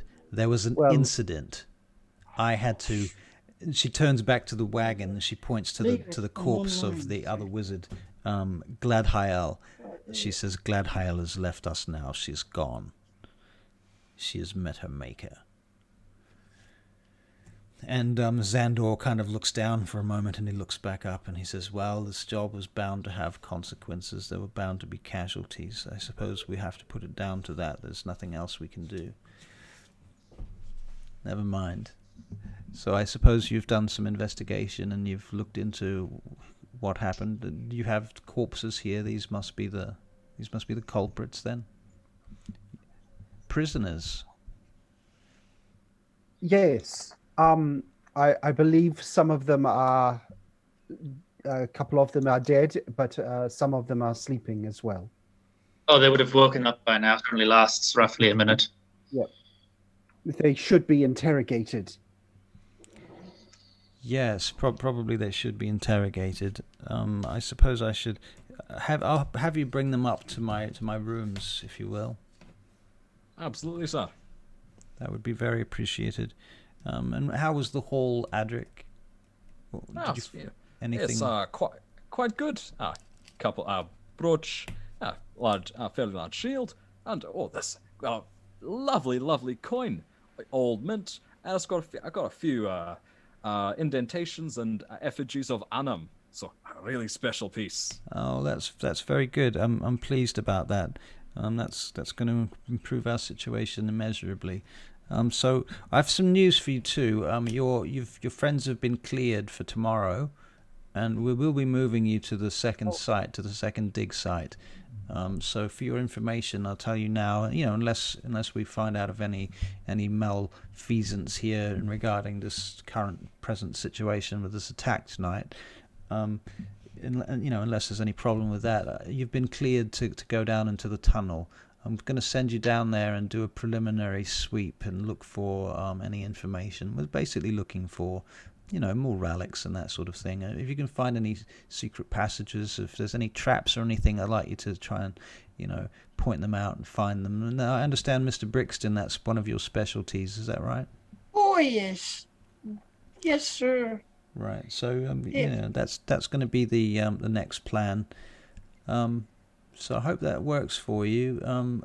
I've got some barracks prepared for you upstairs, some rooms. You're going to be all bunking together. I'm afraid there's only actually one room for the 3 of you. Adric, you've still got a room because, well, you were hired earlier. We have an arrangement, you see, so that's how that's going to have to work. Thank you kindly, sir. You know, and as I said before, you know, still responsible for these 3. Sorry about that. Yes, of course. No, of course. Alright. Of course. With my Trazael, so of course I'm with them. All right. Well, I don't have too much else to tell you at this point. If you've got any more information that you can pass to me, do you know anything about this lot? Who were they? What happened? Absolutely Oh, not. they- We were They going to... come from another mage faction. You see those marks there on their bodies? Yes. That means they come from the. On Now the- let me think. I Their can't remember robes. which. Yeah, I see that. They're yeah, I know. That's all right. I'll look into that, and we shall talk more soon. All right. Of course. All right. Well, thank you very much. If you can just finish unloading the cart over here and get it back on the road as soon as you can, and yeah, that'll be fine. Adric, how did these new recruits go? He says, "Can you gonna come and talk to me?" Oh, yes, sir. Sorry. Pardon me, sir. And he leaves. Front bottom. Xandor and Adric leave you guys there for a minute. So Adric says, Xandor, and how were they? Do you think they're going to work out? Well, they handled themselves quite admirably. Oh, in the combat, at least. In the digging, quite good. Took orders quite well. And this fell into a natural rhythm, like they'd worked together quite extensively in the past. Well, Took orders like a charm. Well, that's good. That's good. All right, then.